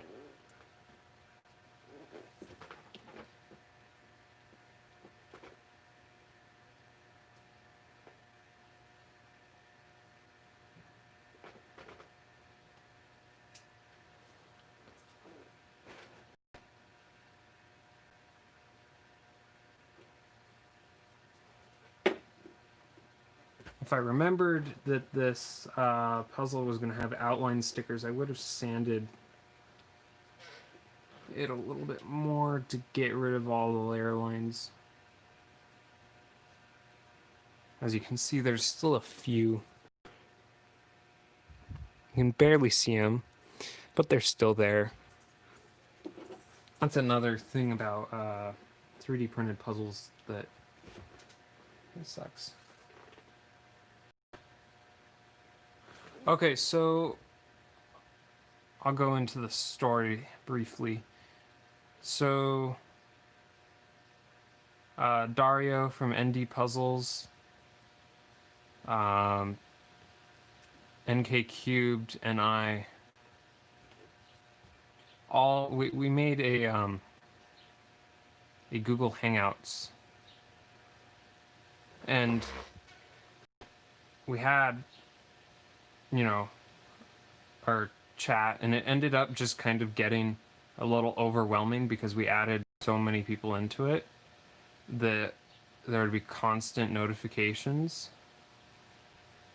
So what we did is we decided we needed it to be organized, and then we could also open it up to everyone. So I suggested using Discord, and Jonathan beat me to making the Discord, the actual server. So that is why he's technically the owner.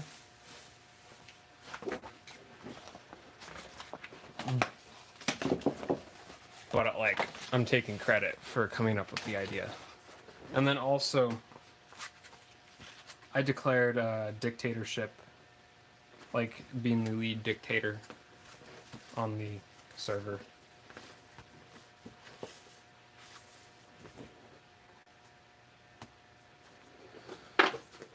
Okay.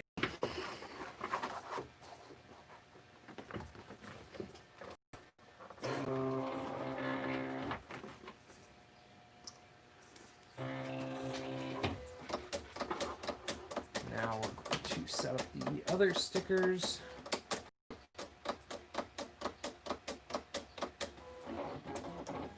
Oops.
So, I'll ask you guys, because you guys, it's kind of fun giving people who show up for streams priority and stuff. Is that FedEx?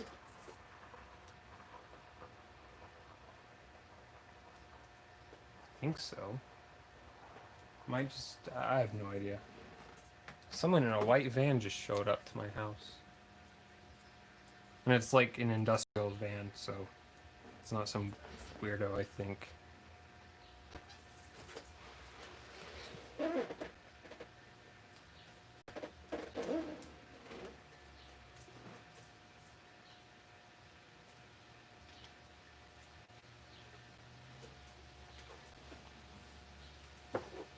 Okay.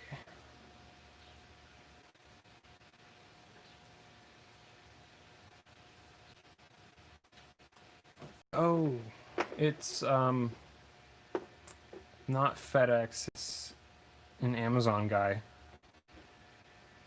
Because they're now implementing stuff here.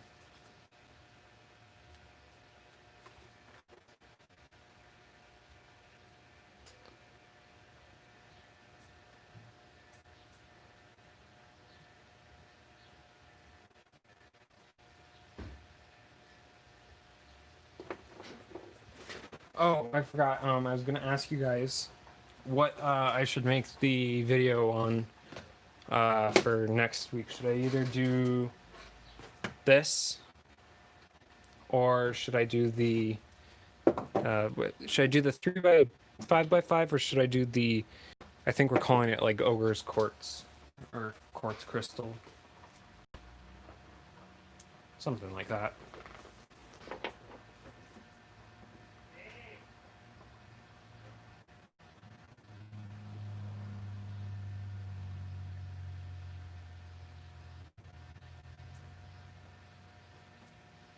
Okay, so we'll save this one for the week after. Also, then that gives me time to make a regular version of this, so it's not the weird coppery brown color. Okay.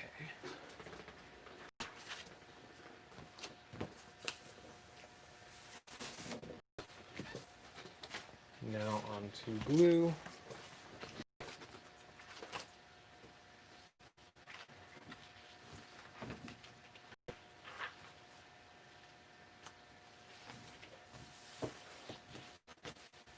And then after that week, I'm going to release a non-Rubik's Cube video. It's actually not even a video that I edited.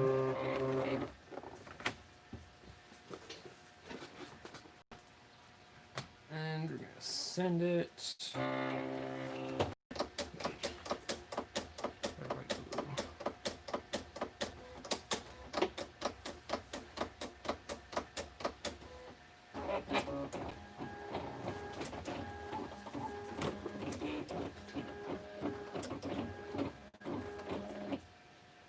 I think I'm gonna have to recut those. Yep. Darn it. They were too close to the top.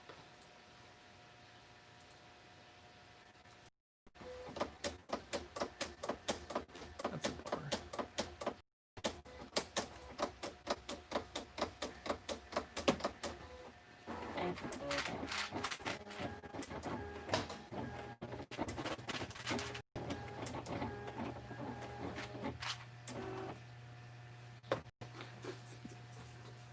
There we go.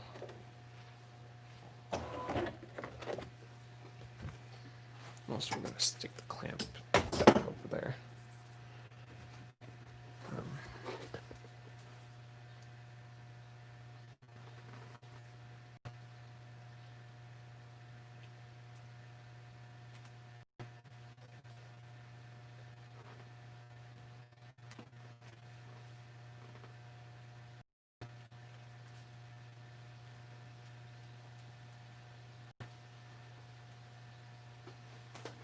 So even though the fillets on this puzzle don't match these stickers 100%, I always think it looks nicer when you put on the stickers of 1x2x3s.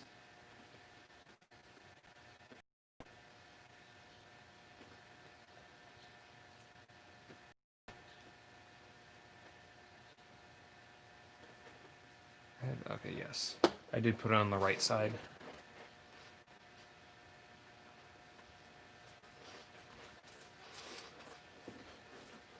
Actually, I'm really liking the pink combo with the red, orange, and the yellow, orange, and blue. I'm really liking this combination of colors. It's very nice. It's like I need to check something. Okay, the phone isn't too hot. Sometimes when I'm doing streams on Instagram, what ends up happening is my phone gets too hot. Oops. And it will just shut off midstream, and it's like, no, don't do that to me.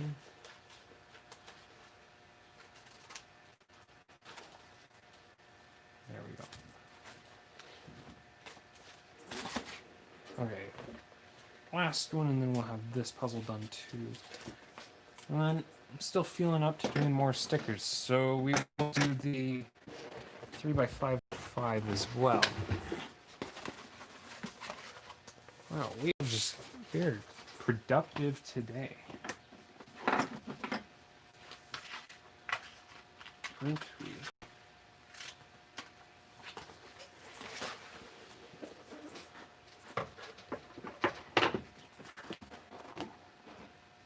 Just absolutely killing it.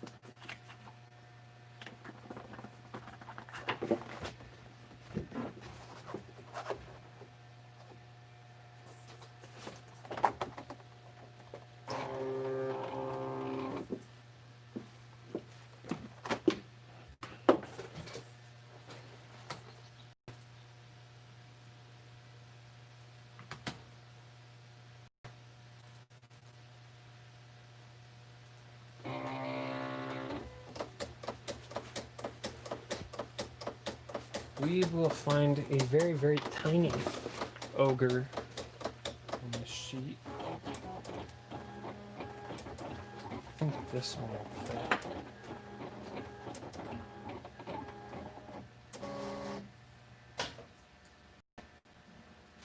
I'll stick a little bit of super glue on the back of it.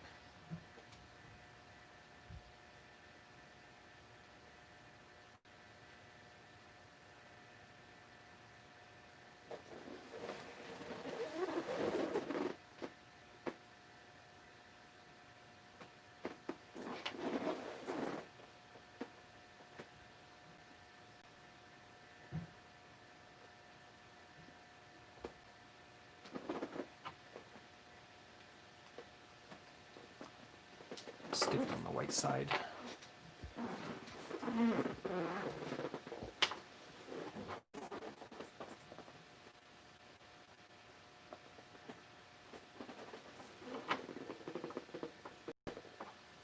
There we go.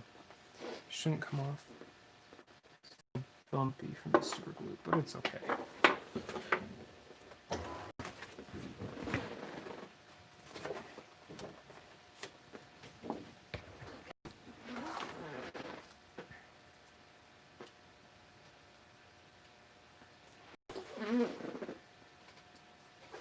Should open up the string thing again. See if there's anything in chat.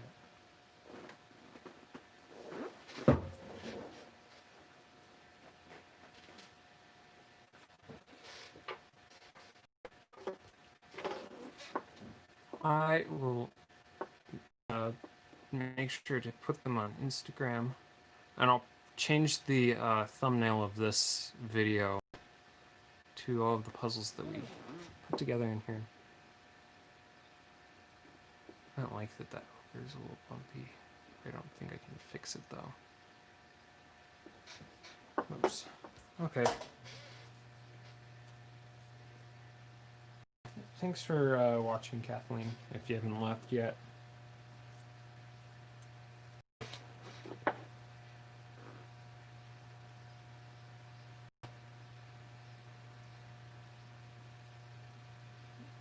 You know, I think it's crazy how those people, you know, they're on Twitch and they'll stream for like 12 hours a day. I think it's crazy how they are able to do that. I see doing like maximum 4 hours possible. There we go. Outline by 2x3 stickers are done.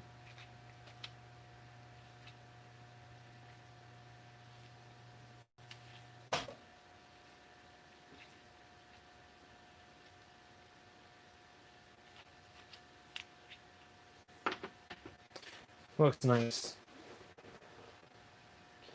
Okay. Now let's do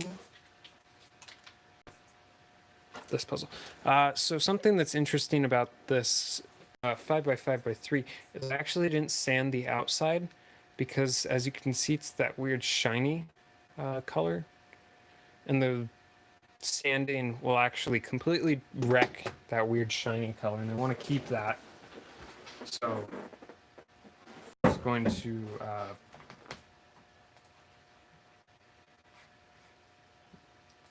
leave them.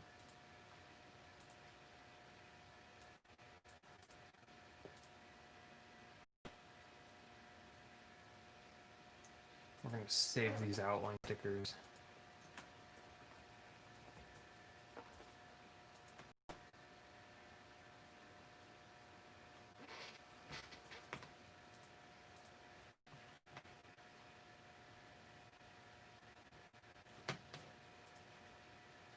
File, new project.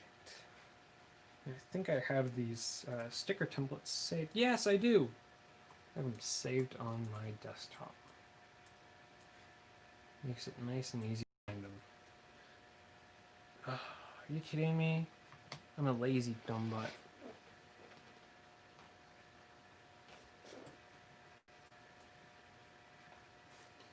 So when I made the sticker templates for this puzzle, I didn't make them so that they are the entire face. I only did one of each sticker. My goodness. Sometimes I don't understand my laziness. Well, they don't have any measuring tools, I don't think.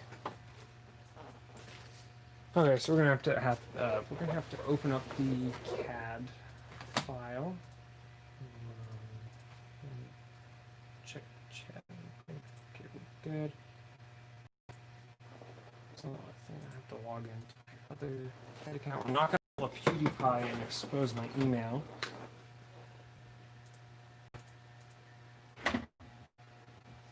Because that would be bad.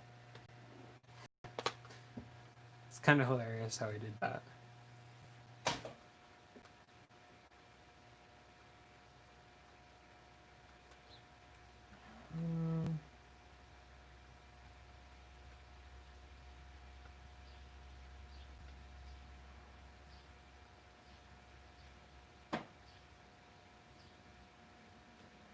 There we go. I have found it. So we're just going to find the reference dimensions on the computer. If it loads. Come on, I believe in you.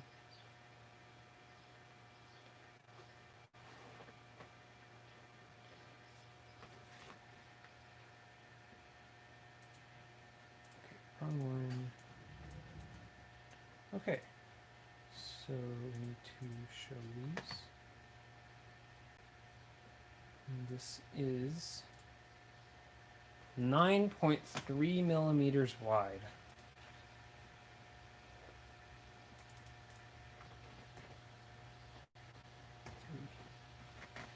That isn't too bad, actually.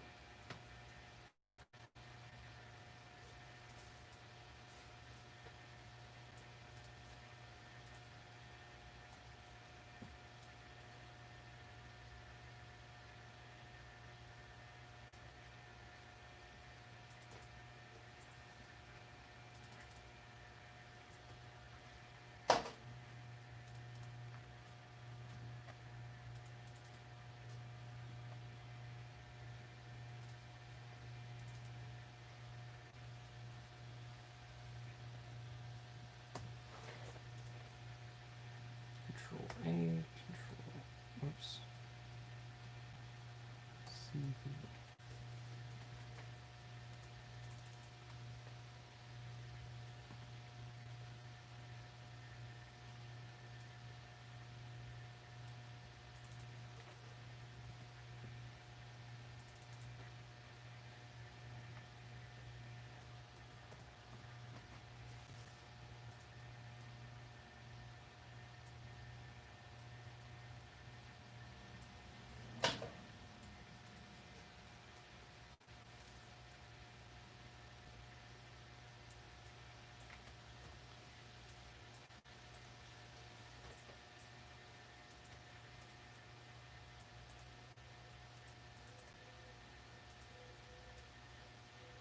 And this is where my laziness is going to bite me in the butt. Because of me not doing this all in the CAD project, I can't do what I did on this puzzle. Use the transfer tape and put them all on at once. I have to do each sticker individually. Lazy kid, why did you do that to yourself? Why did you do that to yourself? Let's do green first.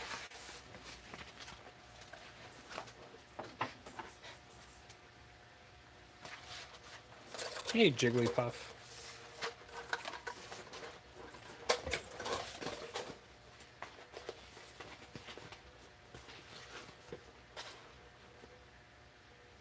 Actually, cut this. I'm just gonna stick it on there.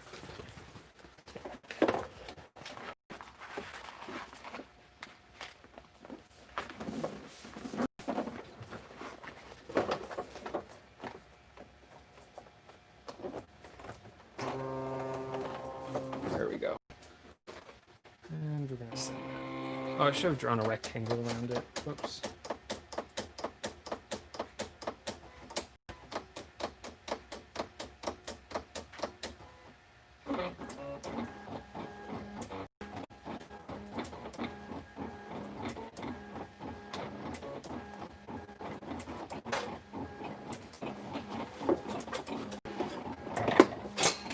Oops. Good thing that wasn't the puzzle one first.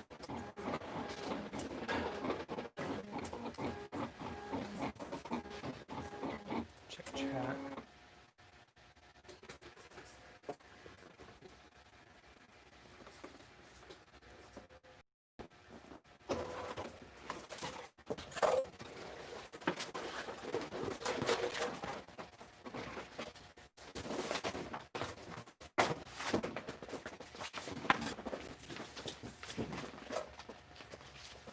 So Jay, where did that number 39 come from?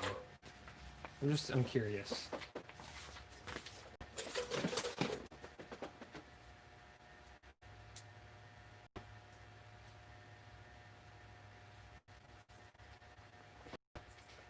Yay, weeding. I love doing that. It's actually really satisfying if you get everything else perfect to weed.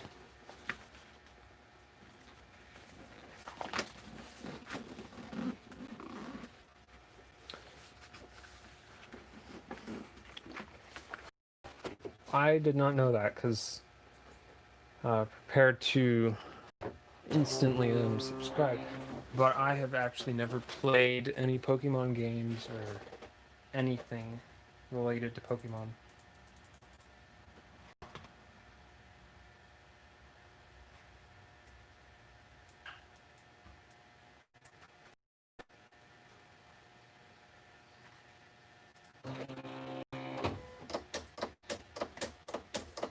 But that is interesting.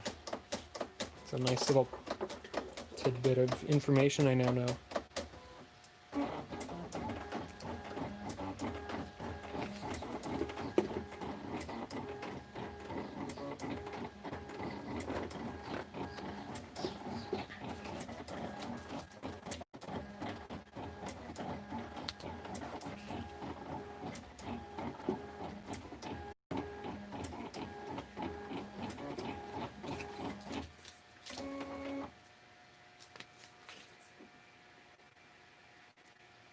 This is another puzzle that I should work on at least some parts, a redesign. The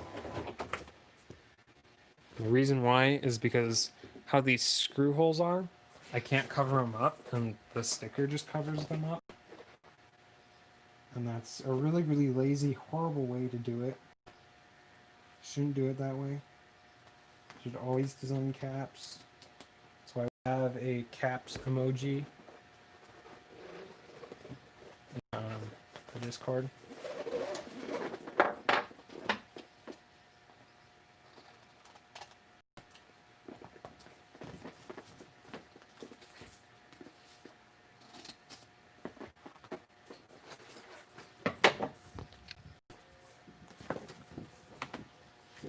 Okay, we're just absolutely killing it today.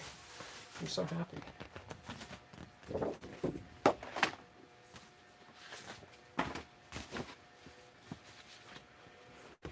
No, we don't. We need orange. Oh yeah, a color that I'm running out of. Gotta make sure we don't waste this stuff. This stuff is more valuable than gold to me right now. I have gold filament. I mean, not filament, vinyl as well. So that's kind of the joke. Now everybody laugh at my horrible joke.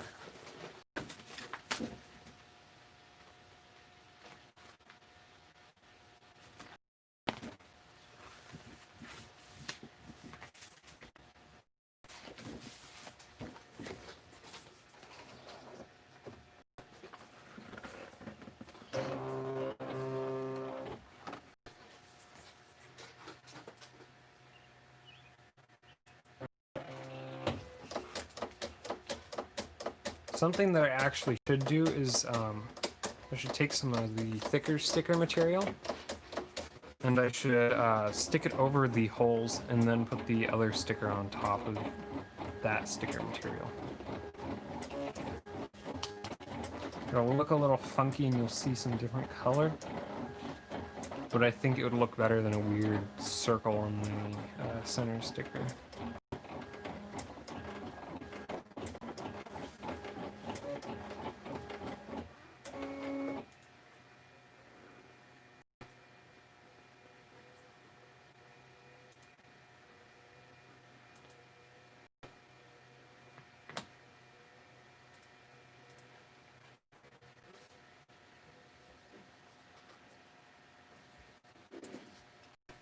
How would you pick what colors go opposite of each other from multi-face puzzles? So like on this puzzle, I don't do what colors go opposite of each other. I just choose what order they go in. Are on these 4 faces, and then it starts going from the warm colors, wrapping up and around to go to the cooler colors. And then once you get to the cooler colors, it goes to the grays and blacks, back to the warm.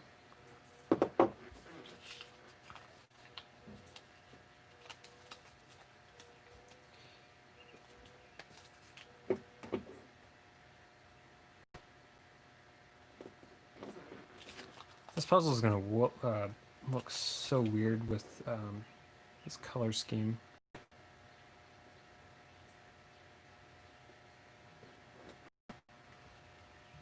Okay, I need to unload that and send a new one. Unload.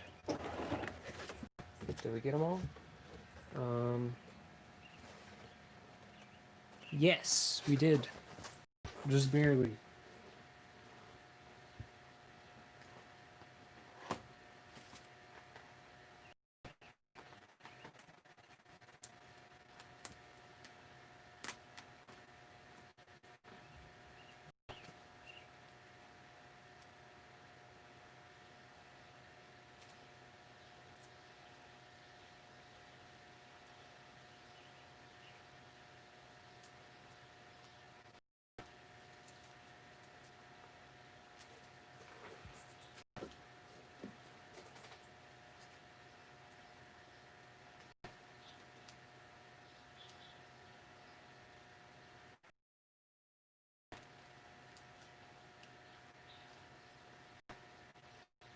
There we go. There's only one little tiny nick in this sticker.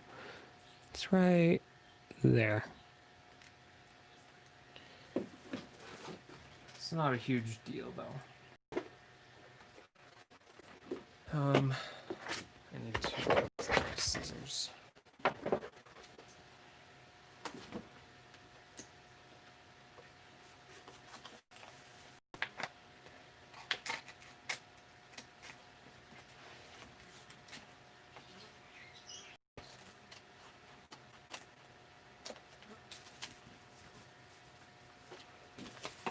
And we need red.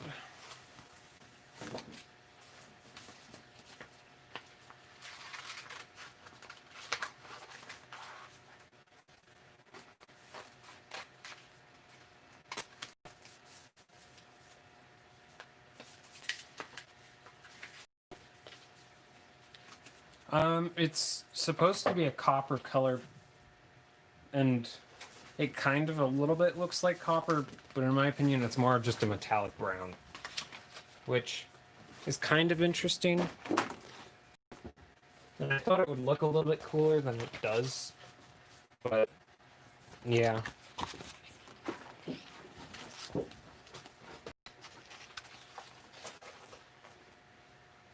Let's just check what's in frame and everything.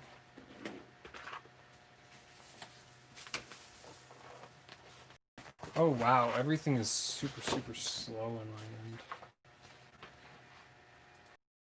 Gotta refresh the page.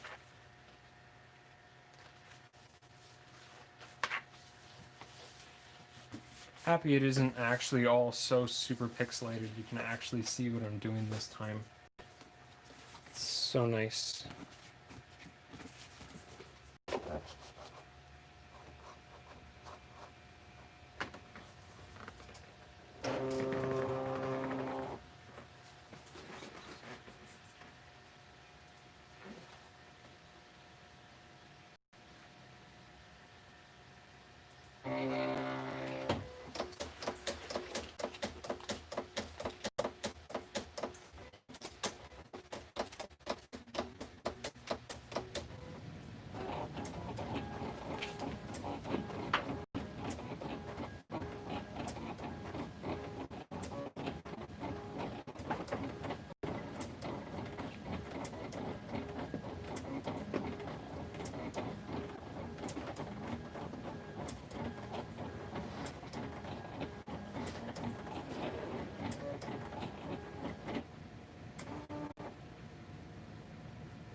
Actually, with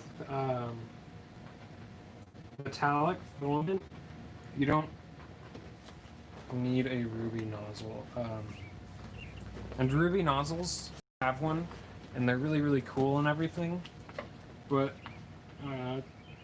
they're technically not the best. A hardened steel is technically better because the internal geometry of the nozzle isn't as good as on regular ones. The ruby ones aren't as good.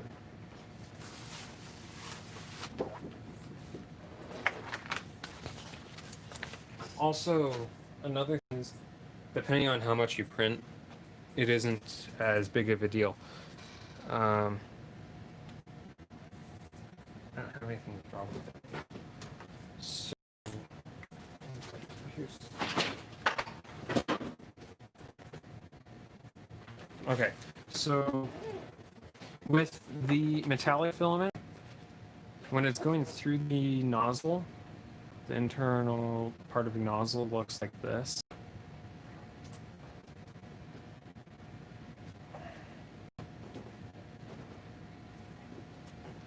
So your nozzle kind of looks like this. This is where the filament is going through. This is the shape of a really well-made nozzle. This is what the E3D ones should look like, and this should all be very smooth on the inside. But the ruby ones, I believe they have a little flat bit right here for the ruby orifice or whatever it looks like. So it runs in flat and then like that instead of running in like that. And then also with the metallic filaments, their particles are normally more spherical shaped than in like carbon fiber and glow in the dark, where they're more shard shaped. So when you're feeding this stuff through the nozzle, it's a lot less abrasive than this stuff. Because this stuff will wear away at the edges, and especially the orifice right here and here. Whereas this stuff doesn't wear away as much. Oh, of course it's pixely. When I'm trying to draw something...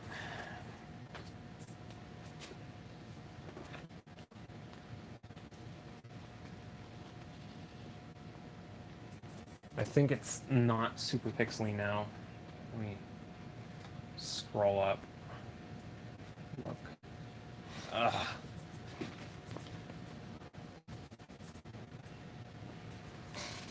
I need to redraw it.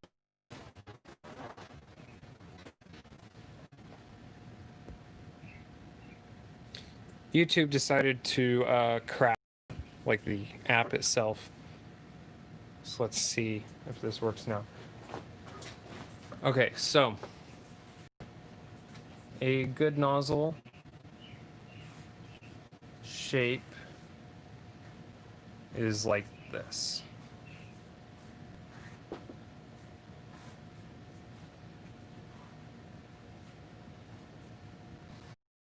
Up, all your threads right here. So what happens to your filament is it goes in and it goes like that out. Then with the ruby nozzle,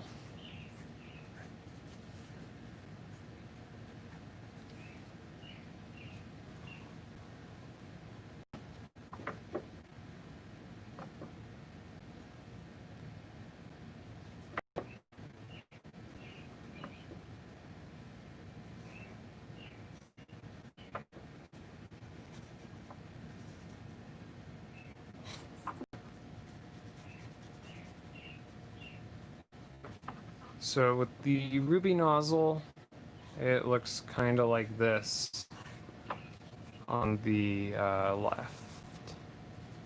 So what happens, I'm just gonna draw half.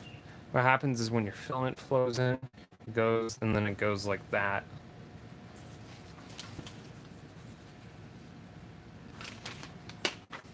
If that makes sense. So the pink bit, you see how it has the little flat, whereas on this side it's all a V.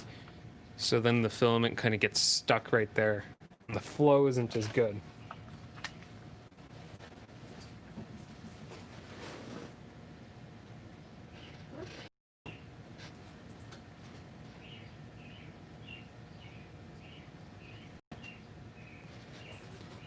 So then also with the metallic filled filaments, they're more circular shaped particles.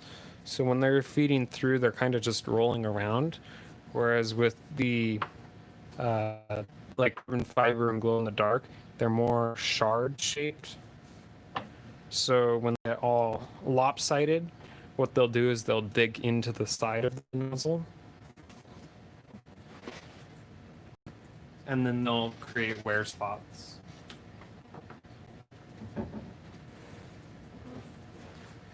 So you should get a different nozzle to print the metallic filament if you plan to print a lot of it.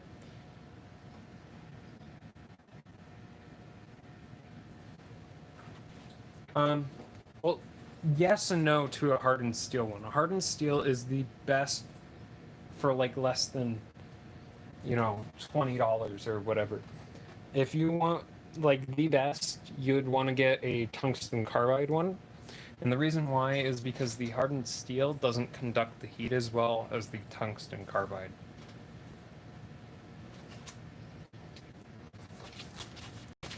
But the tungsten carbide ones are ridiculously expensive, and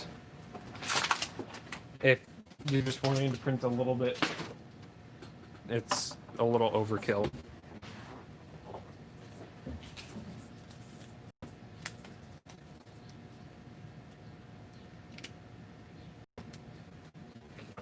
The one thing I'd recommend is get a genuine one now. So like buy an E3D nozzle instead of just a Chinese one, because that will give you much better results, because the machining from E3D is so much better than the cheap Chinese ones.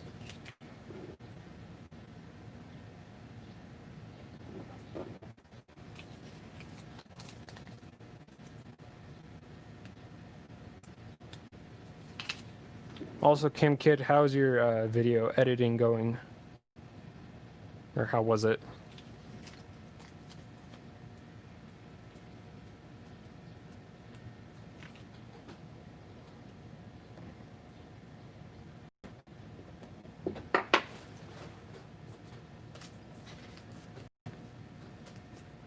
Rendering takes way too long.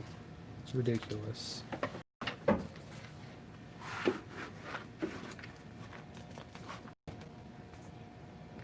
That's why when I went to paint my grandparents' house, I set aside a bunch of money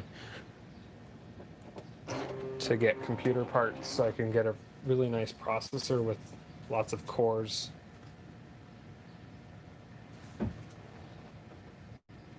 Yeah, using metallic filament will wreck the nozzle if you print with it way too much. But compared to like the fiber, you're not going to have near as many issues.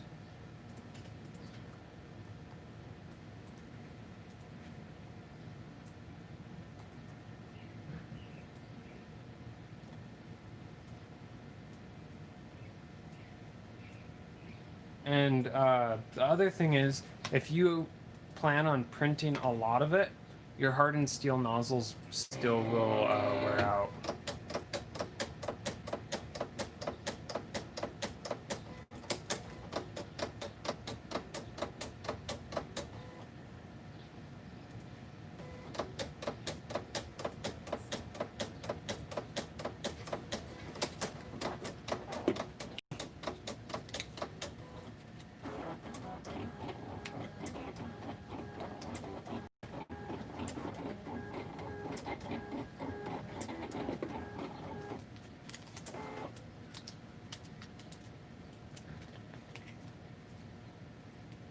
So I just cut some extra squares out of white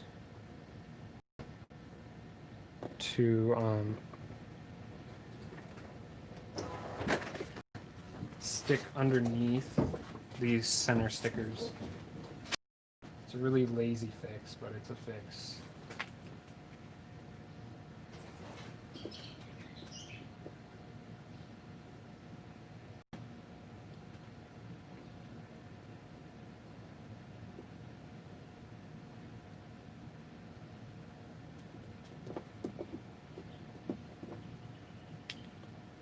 There, you can barely tell that it's even under there. Oh, of course, it's going pixely again.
I'm gonna move all these puzzles so I don't accidentally knock them off.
There we go. Now the sticker won't show the circle as well.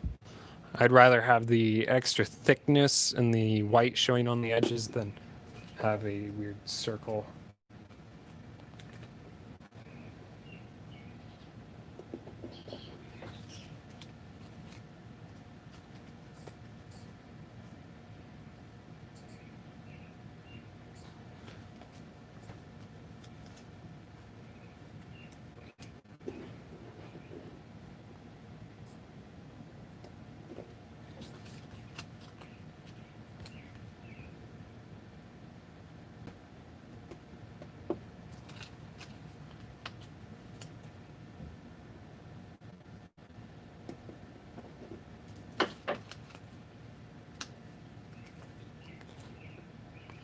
Something cool that I'm going to do on this video that I've noticed, YouTube, if you put timestamps in the description, they will add little like subtitles telling what each section of the video is.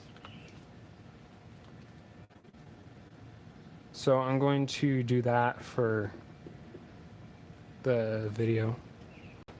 You can see that all of the printing artifacts are shown through these stickers because I didn't sand it. But I think I'd rather have those weird artifacts than not have the shininess. It looks kind of funky.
Why did it go all blurry?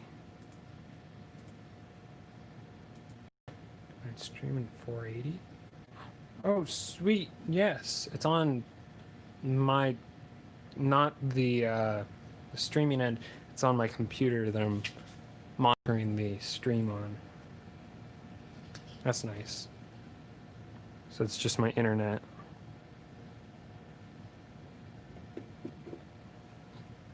Kind of great because I'm getting a huge delay watching.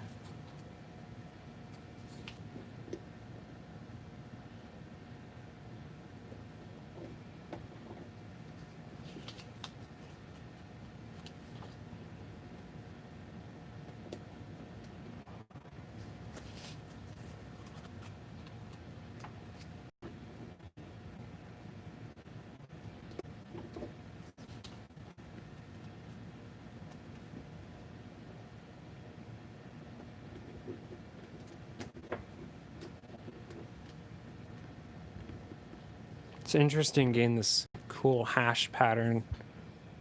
There we go.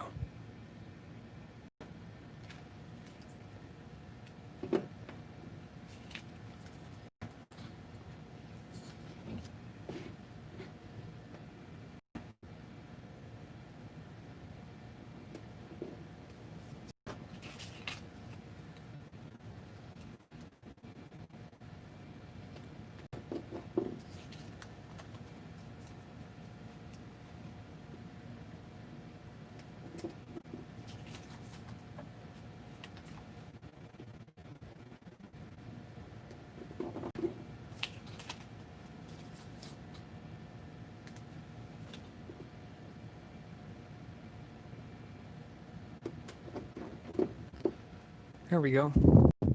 Red side's done. Now onto blue. And then we have to put the white and yellow face into the cutting program. pulling on the cable.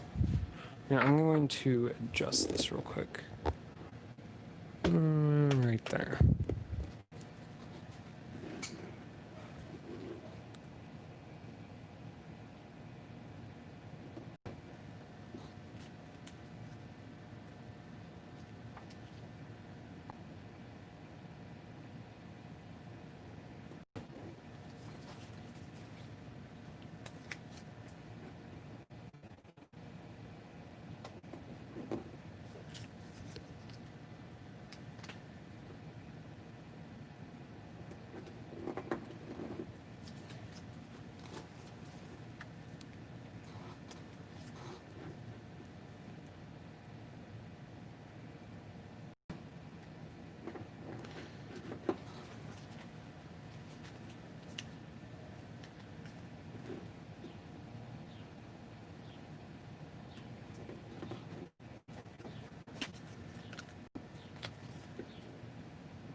That is fun about making puzzles, is it's so open to anything.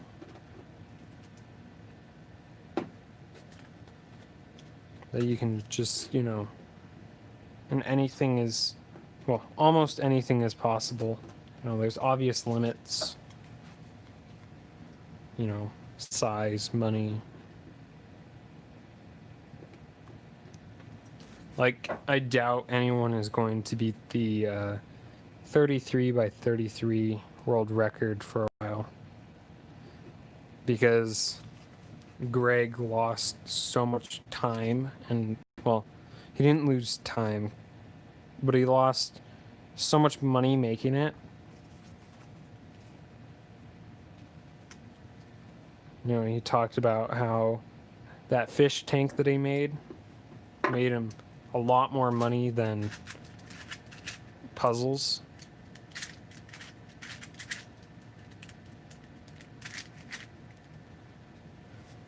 The brown kind of looks a little weird. Not sure how I feel about it.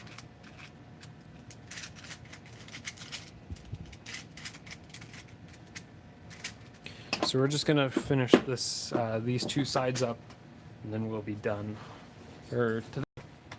Tomorrow, we will do 2 other puzzles.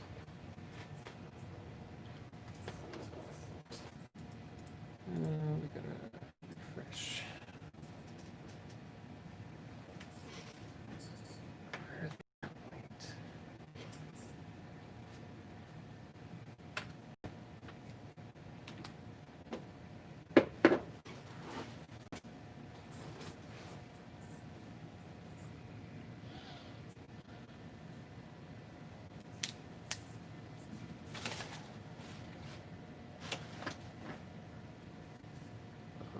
Look for yellow. There's yellow.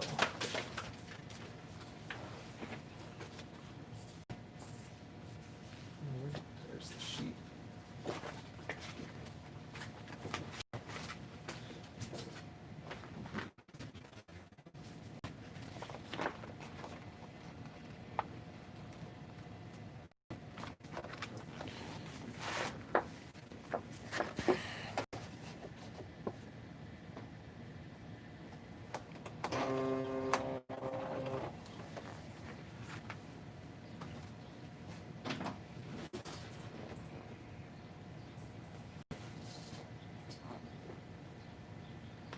Yeah, very few people are actually willing to go that far in puzzle making.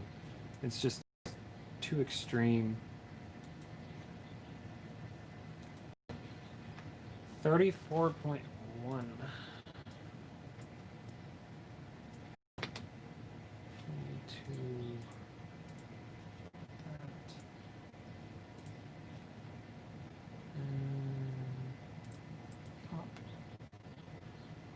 not Discord. We don't want to open up Discord. We want to throw it into Silhouette Studio.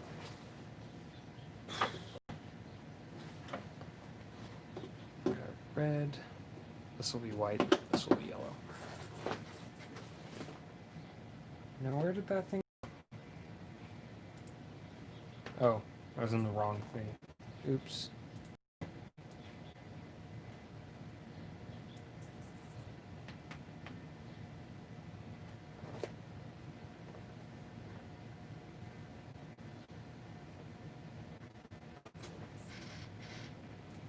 Oh boy, it's broken. At least I think it is.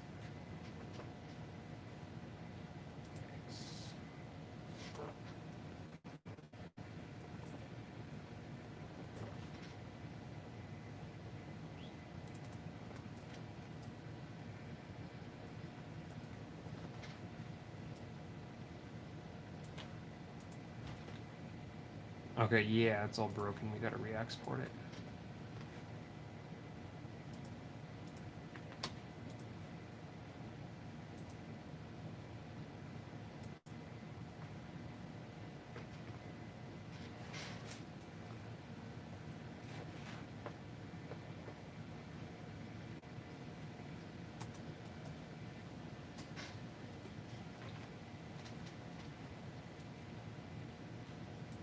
There we go. Now it's all cleaned.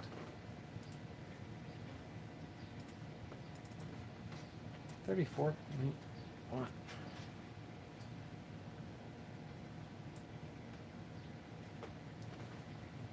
We're gonna zoom in a little bit.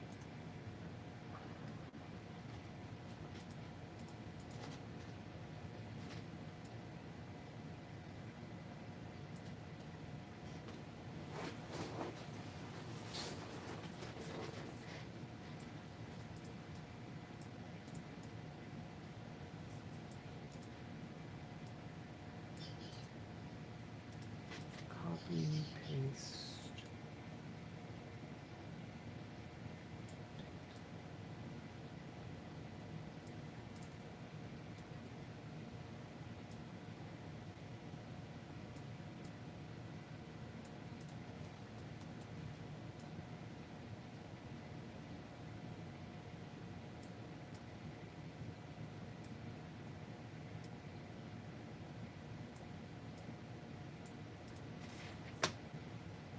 Send.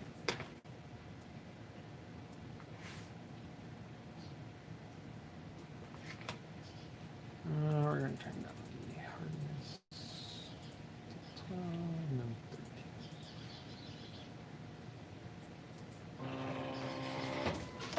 13. Okay, I'm going to check.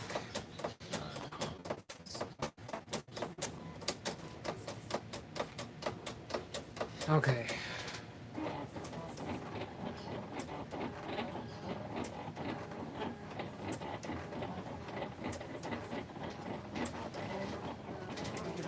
White. Try to put my white. There's barely any left.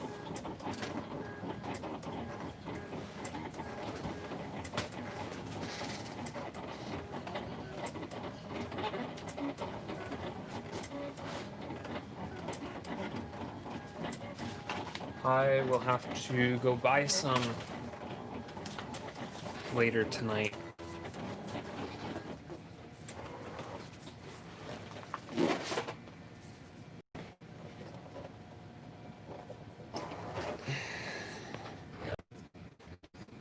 Look nice.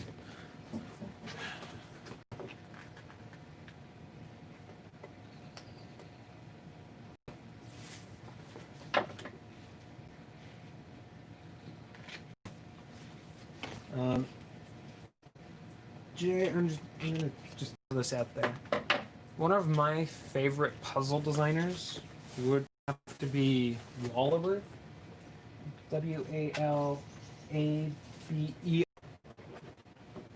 He makes some excellent puzzles, and it's not like anything that's super complicated most of the time. It's very easy, simple to understand topics, but they're non-conventional topics. And they're very elegant puzzles. My favorite one was probably the space station he made. I also like his airlocks. His icosahedron airlock.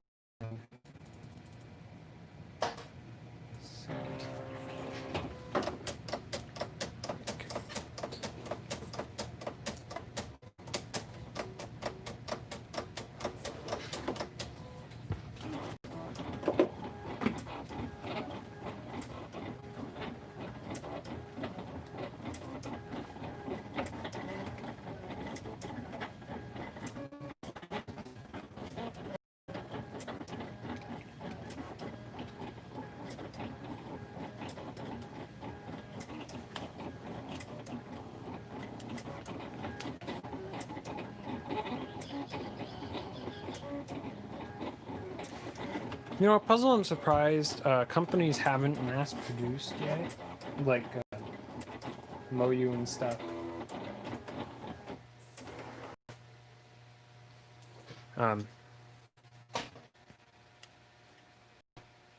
Is the 5x5x3. Just, it's such a simple puzzle. And lots of people buy custom ones. You know, Nathan Wilson, you know, he used to make them all the time. You know, he's made probably dozens. I've made a few. Other people have made a few. I see them all the time on Puzzle Trader, and people just love them. It's an amazing cuboid to play with because it's not too big and it's not too small. But I don't know why companies haven't decided, oh, we'll make one. And it's not like there's too many custom pieces either.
Stickers on this aren't going to be the straightest because I'm kind of a little bit rushing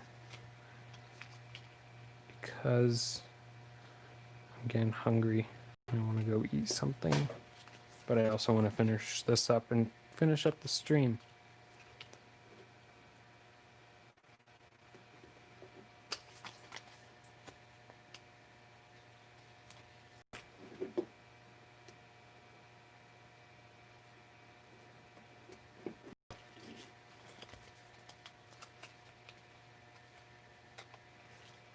I should actually put that plastic that I talked about at the beginning of the stream that just causes the mats to get dirty. Put that back in.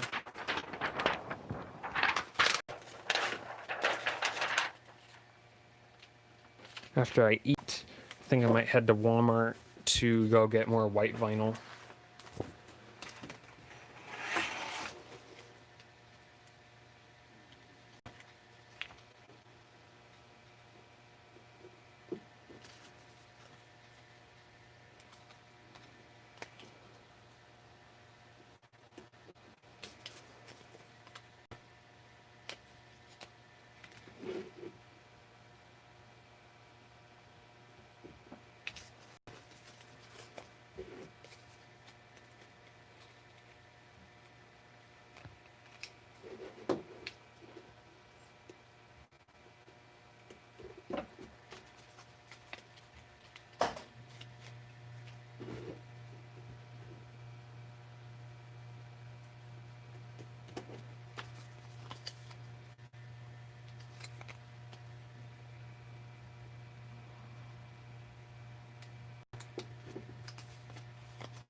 I'm not sure how I feel about this copper color. Like, I like it when it's turned like this, but when it looks like this, it looks like an old SLS puzzle that was dyed black, but it faded over time. Or the person accidentally bought brown dye or something.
So if you guys have any last questions or anything, ask them now so I can answer them before I end the stream.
I don't know if my stomach noises are coming up,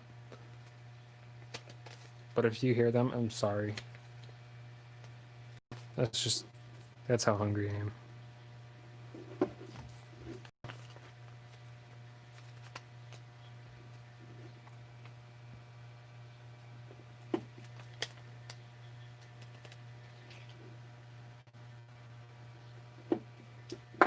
Okay, there we go. It's all stickered up. Let's put it in a checkerboard pattern and see how the colors look.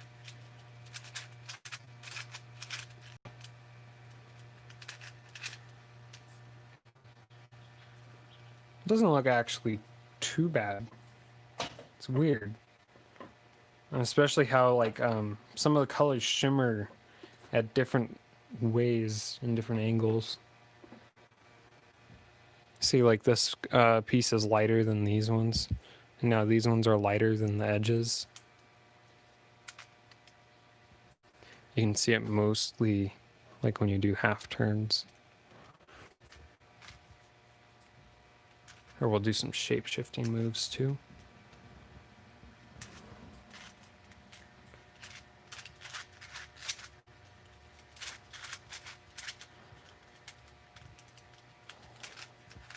All right. Actually, I'm gonna put a logo on this before we just end the stream. So that would be lame to not actually 100% finish this.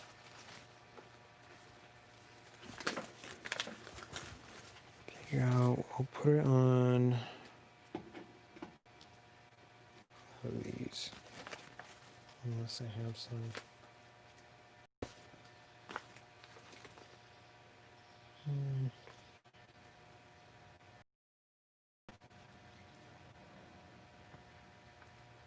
Let's look at one of these tiny ones. The tiny ones look okay.